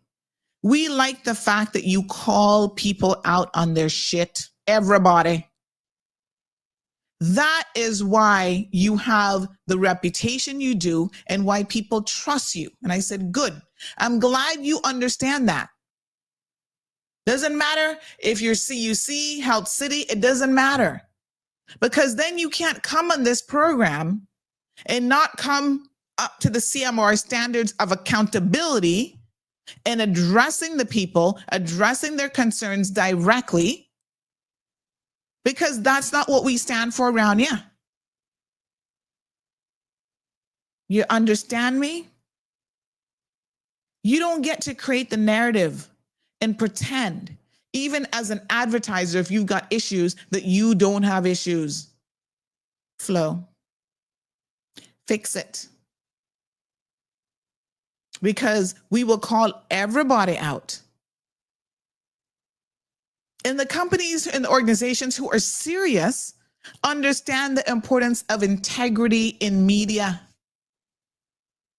Because when you have no integrity, go check some other people, right? And you sit here and you sell people a bag of whatever. Nobody not gonna believe you. If I go to a restaurant and I tell you the food tastes good but it tastes horrible, and I'm sitting here I will lose integrity. And you know what? You know what Aunt Lottie used to say? You only got one thing in life, is your name, your integrity. So stand by it. You have to be honest.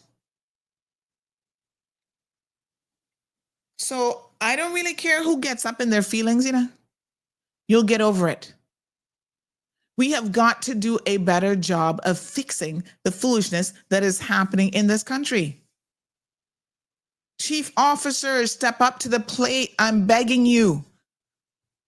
You're Caymanians and you're making us look bad when you engage in this kind of behavior. So now expect a request for information. And I don't want it taking 5 months to get it either. I need to know, who are these people that we have running our facility? Like, seriously, this is ridiculous.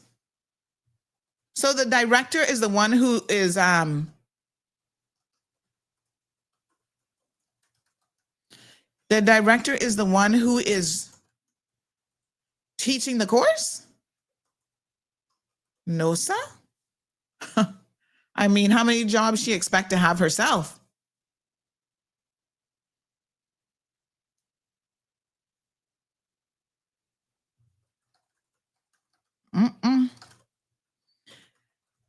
So you have a facility that is completely, somebody said Afro-man's Jamaican too.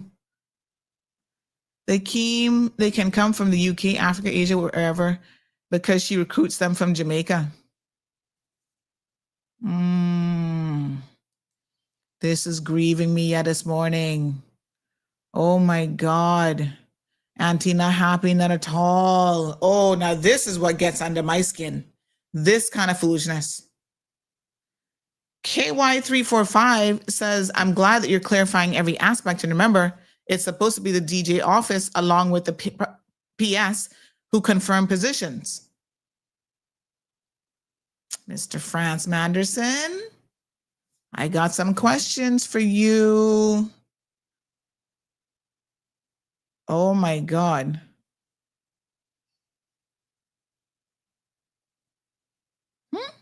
The Honorable Catherine will be disciplined by her own, like what happened to the past Honorable Bernie Bush, who was defending one of her own local. That's not what happened, honey child.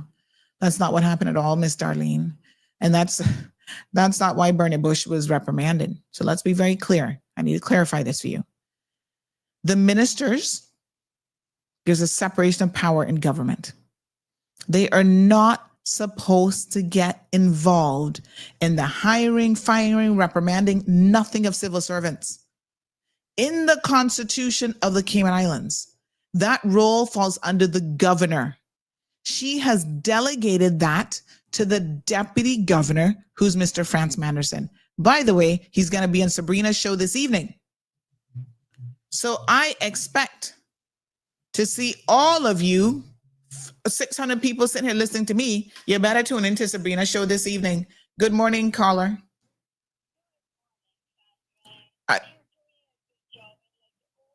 Let me give you the show number because nobody else can't hear you, honey child. It's 936-2626. Yes, ma'am. Oh gosh, was I missing it? Hold on, Hannah. All right, try calling it again. Let me pay attention to the show number now. Did I miss any? Okay, I don't see any missed calls. I don't see that number calling me yet today. She probably was one little digit off. What a mess. So what happened in that instance, because there is this constitutional separation of power, yes, they cannot get involved. And so what happened with Bernie Bush is he got involved and he was just turn down your background noise for me, please. He got involved when he should not have done so. So he actually went to a meeting with firemen and basically said which Caymanian was getting the job over another Caymanian, and he should have never done that. It was not his place. And quite frankly, he should not have even known who would have been getting the position to make such an announcement. So that's one of the reasons why he was demoted, but it was certainly not the only reason. But that was a serious indictment. He overstepped his power. I don't know. Sandra? Yes, ma'am. Yeah, I called it, but it's not answering. No, but I said hello to you. I could hear you. But I was telling you to turn off whatever background sound you were hearing. Oh, okay. Well, I say you're hitting it good today, and I am so glad you bring out all the dirt that they got all covered up. And you're doing a good job when it comes on things like that. And the ministry or whoever is supposed to be responsible for that hiring. So that's all I have to say. Dig it out more. Thank you, have a good day. Thank you so much. Good morning, caller. Yeah, hi, morning. Yeah, regarding the psychologist stuff, right? I have a friend that her daughter is away studying psychology, right? And she came now home for summer. She applied to HSC for internship, and not even to that, she's a Caymanian that she got, right? So, I mean, she's studying psychology, and not even the internship HSC wanted, he didn't have the nuts, please call her to say, well, you know, we're shortlisted or blah, blah, blah. But I'm just saying, she wanting to do something that is well needed in the Cayman Islands, and you know, it's just discouraging for young people studying overseas to try to better our country and look over it. You know, I mean, it might end up that she go another country and work. Wow, unbelievable. So it's sad, you know. I'm just saying that, you know. Yes. Yeah. So. Yeah, because we keep telling our Caymanians to go away and get the education, and then, you know, this is what we're up against. I mean, it's ridiculous. Right. I mean, it's sad. It's just sad. You know, I just thought I would just voice that. Thank you. I appreciate it. Okay, so yet another example, folks, of how Caymanians are going overseas and they're being told they can't even get any experience here in their own country. Now, listen, I'm also an advocate of getting experience in other people's countries, because there are elements of that you can then bring to Cayman that would be particularly useful. But you have to be given internship opportunities right here in Cayman as well. Smiley, too cute, says, yet government is paying tons of money, paying out tons of money for us not to be qualified at the end of the day, like WTMF. I don't even know what WTMF stands for, but it sounds good to me. Good morning, caller. Make it make sense. Good morning. Good morning, Sandy. Good morning, dear. I think the Minister of Health should do what Ralston said he's going to do. He's going to meet the staff separately. Remember, good idea. All the workers, a lot of workers at HSA are on contract. Yes. And they are, so in some department, they are appraised. And you have this lady there who he literally threatens the staff. If you check now, that's Charmaine again, though. It's an Indian one. Some funny name she has. I don't remember. Okay. So what if you check HSA now? I think they have frozen hiring. And you have staff members there who are working 12-hour shifts, no break, and when they do get break, they are on call. And when they complain, they are told that I have my people that can take your place. And when your senior man, when your junior manager, your line manager is buddy with her manager, anything she goes and tell her manager, that is what they're gonna do. And these staff, they are on contract, so they are afraid. They are not gonna talk. until the minister, just like Mr. Angwin said, he is going to talk to these people individually, and then they will get a full understanding of what is going on. I have been to the hospital, and boy, I kept wondering where I am. In every aspect of Cayman now, I go to the airport and going through, I wonder where I am. Go to the hotels, it's the same thing. If I do see a Caymanian face, it's if I go in the building and I may see someone who is doing housekeeping. And the fact is, I've spoken this over and over. We are sitting on a ticking time bomb that is going to explode. Because these young people, they will take it for a time. I can't see how you have qualified Caymanians and they are not working. And the thing is, when they will hire them sometime, but they employ what you call constructive dismissal. So they frustrate them so much, and they quit. And then they say, oh, Caymanians don't want to work. That's not true. And again, our own Caymanians are our greatest enemy. Yes, we've seen that time and time again. I've seen where young persons working just want the time off, work how they're going to get the time off to go and improve themselves. And let me tell you, that Caymanian who is at the head of the stream, they make sure that, listen, there's no way you're going to do this. So I think these ministers need to meet with the staff members in their ministry on a one-on-one basis to know exactly what is going on. Contract workers are not gonna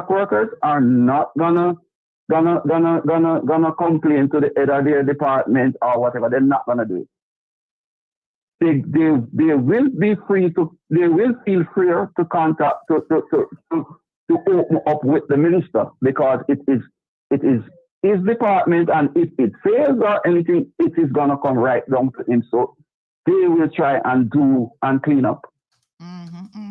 But line managers and some of these HR people, they don't care. Thank you, my dear. Okay, so folks, we're gonna have to do a part 2 on this because it's 10 o'clock and Auntie got some work that she needs to get done.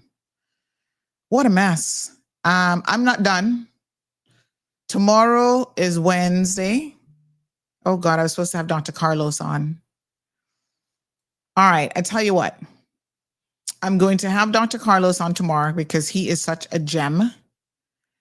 And let me look at, let's do some forward planning here, something that some of y'all civil servants need to figure out how to do.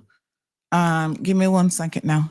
Because I've changed, I've actually put a little filter thing on my screen now.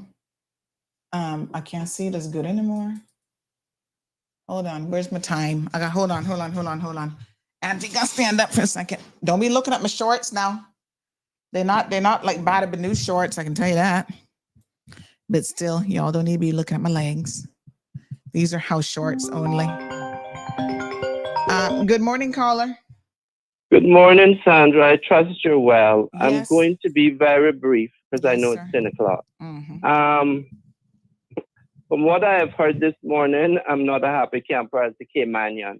All I have to say is the minister responsible and the government of these Cayman Islands, they need to issue some kind of statement or come out with some kind of press briefing, because as we can hear and see, the people of the Cayman Islands want to know why Lizette Yearwood is still in her bloody job. The woman needs to be fired, and the minister needs to come out and address it to the Caymanian people, and the government on a whole needs to hold a press briefing and address the issue. The people don't want Lizette Yearwood as the CEO of the HSA no more, and it's time for Lizette Yearwood to go. She just needs to go. I don't care who she is. I don't care who thinks she's doing a wonderful job. She is not. She needs to go. Lizette, hang the cloth up, as we say in Cayman, as a fellow Briker. I don't have anything good no more to say. It's time for you to go, Lizette. It's time for you to go. Do the people of the Cayman Islands a give us a gift here this week. That's all I have to say. Resign from the HSA, Lizette, because if it took you 7 months to apologize to me for what happened to me, and then you have an intern that wants to intern at the hospital, and all you don't even have the courtesy to answer the intern. Disrespectful for your own Caymanian people, but yet everywhere you go in the hospital, you see foreigners. Yes, we need foreigners, but what about our Caymanians? Thank you, Colin. Lizette Yearwood, go resign. Go back Cayman Bright and go live on the bluff somewhere and do what Julie doing. Grow some bread, kind, and feed the people of Cayman Bright. Well, Julie, get out the HSA, Lizette. Have a good day, Sandra. Thank you, my dear. Well, you're welcome. I don't know if Julie growing bread kind or not, but I know she's not feeding nobody but herself, really. Maybe her church people get preferential treatment. This person says HSA internships full up with people like Samantha Bennett's kids who she got in there working. Talk about nepotism. This chief HR officer's kids working at HSA for summer intern. Her son Cameron is here working at HSA as an intern. Her daughter Valeska is an intern in the pharmacy. I didn't know her kids were doing anything related to the medical field. Say what? Okay. I'm a little bit confused. Tartarian says printed Google material. That sounds like a bootleg course. Oh, yes, Jim. Message Dr. Lockhart. What a damn mess. Jesus, take the wheel. My God. KY345 says Minister Ebanks Wilkes has her hands full. Alden McLaughlin, PPM, really set government to follow a hard time. What a mess. No, sir. I tell you what, it's unbelievable. Good morning, Miss Brenda. Where have you been? Oh, you look like you waking up late these days. You on vacation or what? Take a little break? All right, speaking of taking a break, I do want to plan out our week a little bit here. Big shout out to our Instagram followers. I see you guys are there. Becky K345 says if there was more transparency from the start, there wouldn't be poor assumptions. There should be multiple heads on the line for this. Are there any mental health professionals managing this project? And so who hired her? The civil service, the chief officer, chief HR manager. Yep. What a mess. Olivia says Caymanians don't want to train Caymanians because they told to keep us suppressed. Look at those in HR, our own people, and they be the same ones who screw us over. Girl, I hear you. I hear you. She says CNV is a cesspool. Oh, Jesus. And I hope when they get bought out, they fire the entire leadership with their salty self. Oh, CNB? Lord Jesus, what's going on over at CNB? I thought they had good Caymanian workers over there. Look at the DVDL, the driving instructors are foreigners. No wonder y'all having so many accidents. I'm just saying. The real JME says you hit the hammer on the head with this one. That's all they love about Cayman. Miss Brenda, let me read your comment. You say, please don't put Dr. Lockhart in any more hot water. The best person to interview in this matter is the former minister. She had that portfolio and should know what's going on. My take. Well, I'm sure she can certainly address it on her own show. But I can tell you from the conversations I've had with her, a lot of this information is shocking to her. But Miss Brenda, let me ask you a question now. You don't seem to like Sabrina very much, but I'm going to ask you a fair question.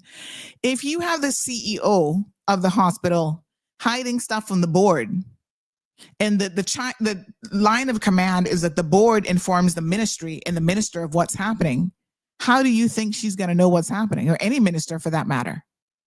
If the CEO has been proven to even in the past hide sexual assaults from the board, how on earth is the ministry going to know? This is why there is a very good argument in place for the fact why if she was a right thinking person here today, and as more and more comes out about the HSA, she would most certainly consider a proper resignation. Carly says, believe me, it's not for the money, but the peace and security here. Well, sometimes that doesn't really make any sense. Like I said, we don't have anything against foreign workers. Cayman does not have enough Caymanians to fill all the positions. We accept that position.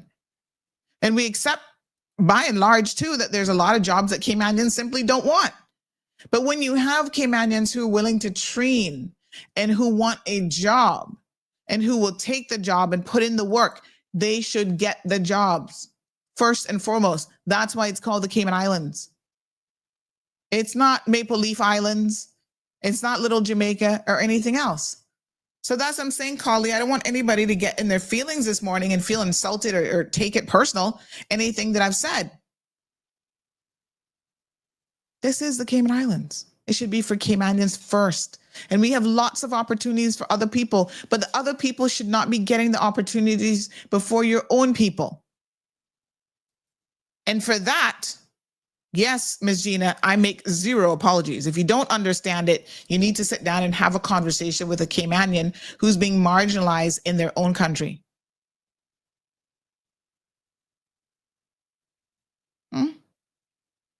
It's ridiculous. Enough is enough.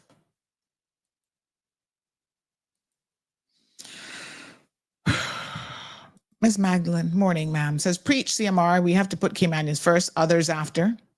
The cabal or the deep state. I don't care what you want to call them. The shit has to end.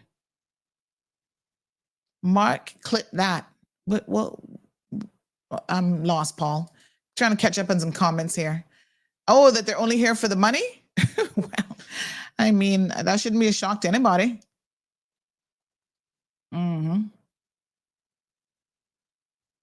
Taika says, I know a lot of Caymanians who moved to the UK as a caregiver for only £1,200 a month or less a month because they could not get a job here. What a mess.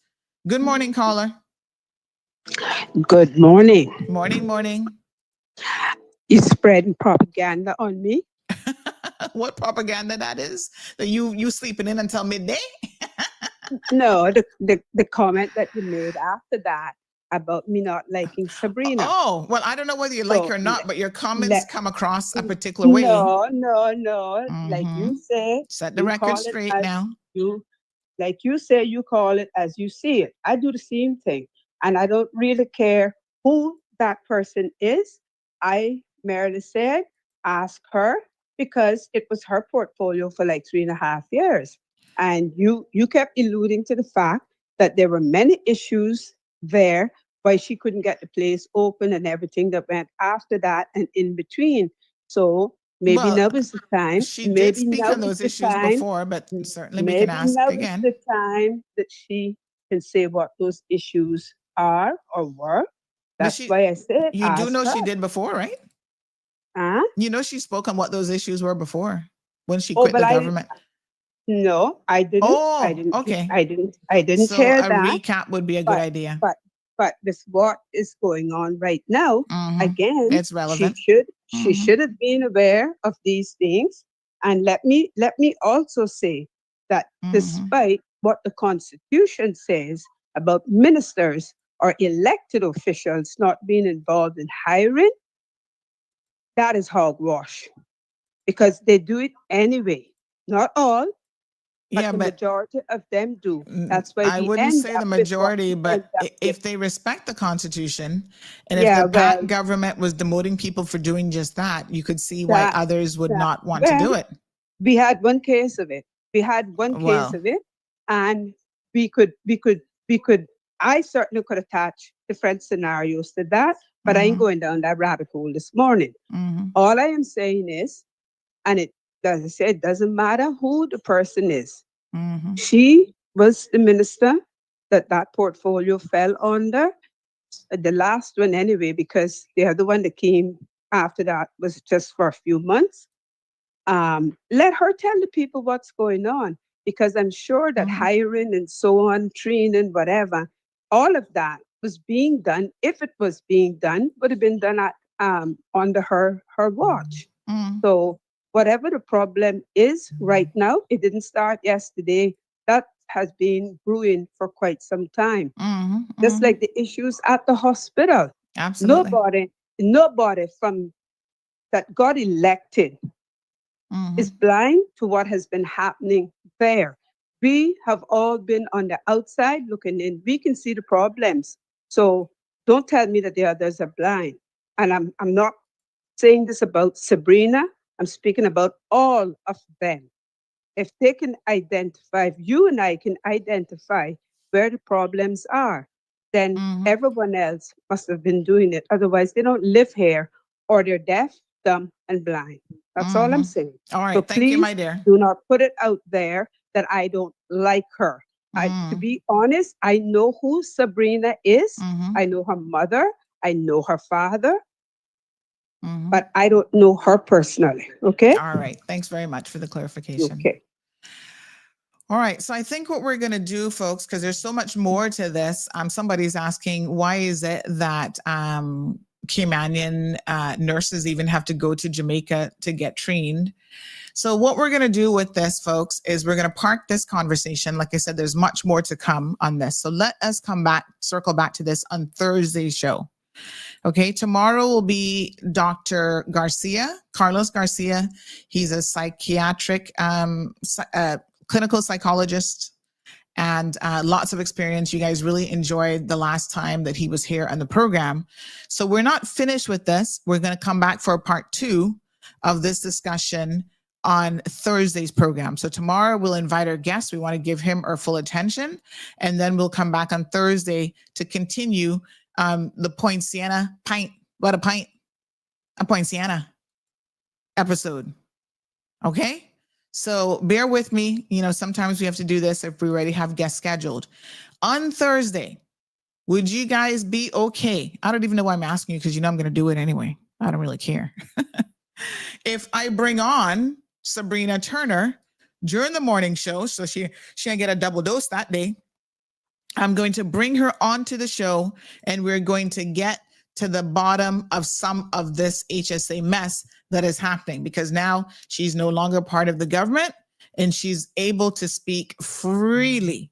So we're going to speak with her. Ms. Brenda says, ask her. We're going to ask her. So please tune in on Friday's show. I'm sure that she'll want to come to clear up some of the misunderstanding surrounding what she knew from what she didn't know, et cetera, et cetera, et cetera. And we're going to keep digging into Poinciana Rehabilitation Facility. It's not a mental health facility, not at all. It's like a, go there before you got in the real world kind of home. And this is all a hot mess. All right. Ms. Gina says, yep, bring her on. Everybody good with that?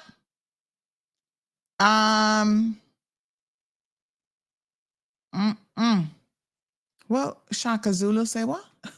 Caymanians should not be graded on the same scale as the international community when it comes to work or professional experience. Some consideration should be given for the locals that prefer. No. Shaka. No. That's a bad mentality to have. No.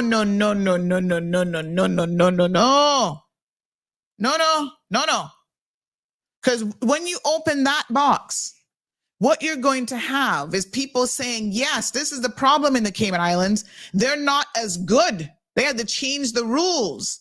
for everybody else to be second class in their country because they're not as good as anybody else. No, don't even think that. Do not give those bitches any excuse. Caymanians are smart.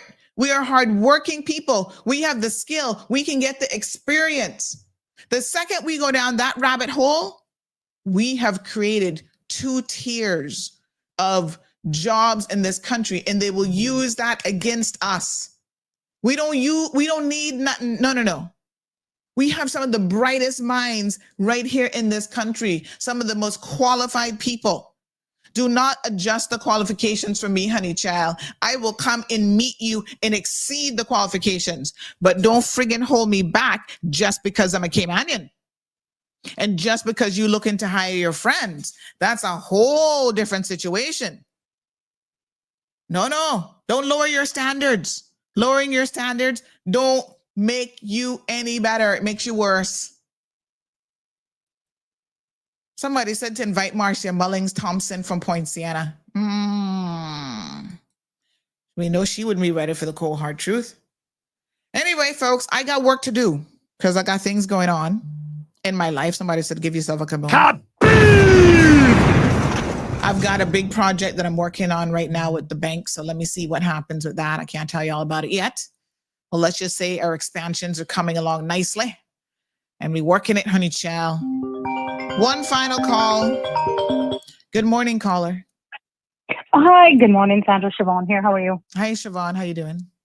Good, thanks. I was just chiming in there and I heard you responding to a comment. I'm not sure who made it in terms of changing the qualification criteria, I guess, for Caymanians. I myself am against that. I think that we are among the best. We compete with the best and, you know, don't change anything. However, I actually had a conversation with a medical doctor who's been practicing in the country for decades. And, you know, he and I raised the same concern. We have the Health City facility, I think it's Naranya Health, so to speak. And if everyone remembers and is aware, they practice under a different, there was a board set up specifically to allow the doctors and nurses to practice within that specific facility, to practice within that specific facility. And what I had kind of said, and I said it to a few doctors, I had noticed that quite a number of those doctors and nurses, particularly nurses, were leaving Health City and ending up in HSA. And I said, well, how did that happen? Because, you know, the qualifying criteria, they have to be registered by, I think, one of the 7 countries that allow you to practice medicine in Cayman or nursing. And the understanding was that these individuals coming from the Health City facilities were going over to Jamaica. Forgive me if I get this wrong, whether it's licensing or registration, that they're getting licensed and or registered in Jamaica. So it's kind of like you just go over there and say, hey, I don't intend to live and work in Jamaica. I just want you to register me or license me, recognize my qualifications in Jamaica. Isn't that still somehow moving the goalpost to accommodate them? We created an entire kind of health practice board, if you will, specifically to accommodate it's Health not, City. Just hold on a second, right? I mean, I have to get some updated information on this, but it's not quite the same thing. What it is in certain parts of the world, they have a different qualifying criteria. It doesn't mean that they're any less qualified. In fact, in a lot of instances, they are more qualified than the 7 countries. So, and some of them, you have to be careful when you make the assumption that because you see them over at HSA or some other facility, right? Some of them are already qualified in those other countries. So take, for example, I think it was Dr. Ernest J. Ginger, whatever, you know, he's also qualified in the UK. So when he came through Health City, it wasn't that he wasn't qualified in one of those countries. He just came to work there. So when HSA poached him from Health City, which, by the way, there is an interesting conundrum here around this particular nuance and conversation, because the argument was in the initial stages, some of the physicians here were against this, like, oh no, their qualification isn't the same as ours, blah, blah, blah. Those very same institutions now, including the HSA, are purposely purposely, yes, poaching those same people from Health City. Which means that obviously they're good enough for you now.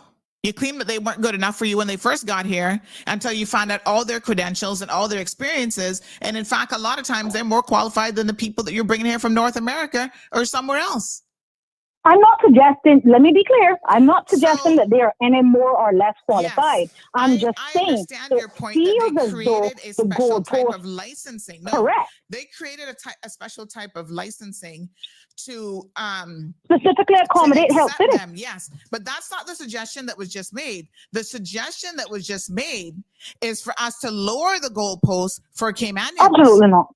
Absolutely not. And that absolutely not. We already have an advantage in law. I mean, granted, it's not being adhered, so we already have an advantage in law that requires Caymanians to be given the first opportunity where qualified. Exactly. So saying let's not have the same qualifications is not a good idea. That's just another excuse for them to come at us and talking about, oh, we're entitled for no reason, we're this, we're that, blah, blah, blah. God knows we don't need any more reason for them to come at us than they already have, which is they're just a bunch of, salty and jealous bitches that where they're coming from is not as nice and beautiful as the Cayman Islands, and most of them don't have the same earning potential. But they can stay. Nobody not inviting them here. We know that. Nobody immigrate for my benefit, is for their benefit. But I just wanted to bring that to the forefront, because I have had this conversation with several physicians who, practice in Cayman for ages. I'll get the current update on this, because I know things were kind of shifting a little bit and stuff as well in terms of the institutional registration versus whatever the other one was called. But I'll get a current update on it. And I mean, just to say and to play angel's advocate here, I mean, we have a similar situation, and I mean, they have an additional component of a language barrier. We have highly qualified, some of the groundbreaking treatments in respect of lung cancer and other cancers are coming out of Cuba with vaccines and stuff, and those doctors are practicing everywhere else in the world, but aren't given the same opportunities here. That, like I said, I don't think that they are any less doctors. They do have an added component of a language barrier in some instances, not a lot. And I think we kind of made special exceptions to accommodate some and not doing it to everyone. And maybe I'm wrong. I am not a medical health profession, so maybe I'm wrong in my suggestion. I just don't feel like the playing field is leveled. And when I speak to other physicians who have gone the normal route that we understand will be the route in order to be able to practice medicine in the Cayman Islands, it just feels like Health today is given an unfair advantage. That's not my position, because I don't operate in this field, but I do have concerns, because what I'm saying is, if you're telling me that Dr. Hill is only capable of practicing medicine at that particular facility, she's only licensed there. I get it. She's no less a doctor, but I think it should raise a bit of eyebrows, and it should beg, clarification. Why is that? How is that? What does she need more to do, or how has she come across her qualification? What are we doing to verify? Taking that a step further, we know that there was a scandal, think about last year, with some, I think, nurses over at HSA, I believe, who had fake fake passes. Yeah. Like, where are we with that? Well, those were, you know what I'm saying? Yeah, those are people who were coming, I should say as well, who were coming through the private institution of Doctors Hospital. I think one of them was at HSA already working, and then the other ones were actually people that they were contemplating recruiting from Doctors Hospital. But my thing is, these people are already in the Cayman Islands. They were not people who Health City hired, and they that. Understood. But I'm not suggesting. I think it was over at HSA that this whole fiasco played out. Correct me if I'm wrong. All I'm saying is, I consider medicine a highly skilled profession. I want somebody to get it right. If you want to get something right, let's get the medicine, the medical part of things correct, right? Who is vetting these people? I don't care if they practice at HSA, Health City, or Doctor's Hospital. If you have a nurse who is in there with invalid qualifications, it's invalid. She had to be passed by some board. She didn't just pass herself. Somebody had to look at her credentials and say, yeah, these look good. And that begs the question, how many more are out there? And how many more are we unaware of? What is it, for every rat that you see, there's 100 that you don't see? You know, and we don't know. Yeah. So I'll leave you there. Thank you, my dear. Yeah, I think there's a much bigger question here in relation to the hiring at that facility. Quite frankly, that comes down to, you know, it's a question of what, how did they not know? This is a real question. How did they not know that we needed to have in place an individual who is a medical practitioner as opposed to a nursing practitioner for the type of facility that we need? So this goes deep. This goes into, this, folks, goes into planning at the deepest level of what Poinciana Center, I guess that's why they even had to change the name, Poinciana Rehabilitation Center, was supposed to be from the onset. And I do not think that that was ever properly conveyed to the people of the Cayman Islands. And to me, that is a pretty sad indictment. That's what I'm saying. All right, I'm going to wrap it up there. Thank you guys, as always, for tuning into the program. Tomorrow, like I said, we have Dr. Carlos in the studio. I think we're going to be discussing some of the childhood adverse effects. I think that might be a good conversation to have for the benefit of parents. A lot of you have some extra time now during the summer. You've got your children out of school. You need to be talking with your children and thinking about their mental health and wellness. Unfortunately, as parents, a lot of us, you know, including myself, we don't get a manual on how to raise these little people. And they're different, they're special, they have their own personalities, and they're learning, they are developing. And so we have to figure out and navigate how we can be the best possible parents to our children, and not to mess them up. You know, some of us are messed up. Now we can't be repeating history. So we're going to start to look at some of the things that we can do to do a better job by our children. So poor Miss Gina says, Cayman, we're in a hot mess. What a mess. Indeed we are. So we will circle back to this conversation and more on Thursday when we have more opportunities to discuss what else is going on there at Poinciana Rehabilitation Facility. And I mean to dig out every single corner. And, you know, let me not apologize. In life, we apologize for so many things that we really should not be apologizing for. Let me not apologize for what I do here in this program, because I know some of y'all get in your feelings. Some of y'all get irritated by it. Oh, Sandy be digging up, and I hear some of you like, that person, you digging. Yes, I'm a digger. Praise the Lord. I got digging skills, and I will use those skills to dig for the truth, because the only way we can hope to resolve any of these issues is if you, the people, truly comprehend how bad this is. When you understand how bad it is, you have got to be able to talk to your ministers and say, hey, I heard Sandy talking about this, this, and this, and this. Verify for me. If you don't take my word for it, go put in your own FOIs. Ask these departments. right? What is going on? Check with people, the Caymanians, the two bus drivers that work Poinciana and the trainees. Talk to people and they will tell you what a shit show that place is. I don't just make this stuff up. People are just surprised that I know as much as I know. That's no problem. The previous government was very, very good at trying to hide stuff. They were threatening the civil servants. Oh, we know how to check your phone. Don't talk to Sandy, this and that. I am here to help the Caymanian people, which includes the government of the day. So it is in your best interest, if things are not happening right, to talk to me. Because I will continue digging. And once I start to talk, well, you know how it can go. Somebody can start to pay the hell attention. So let's work together. This is where Caymanians need to stop cutting each other off at the knees. Whether you like me or not is neither here nor there. That ain't gonna pay no bills for me, and it doesn't really matter to me.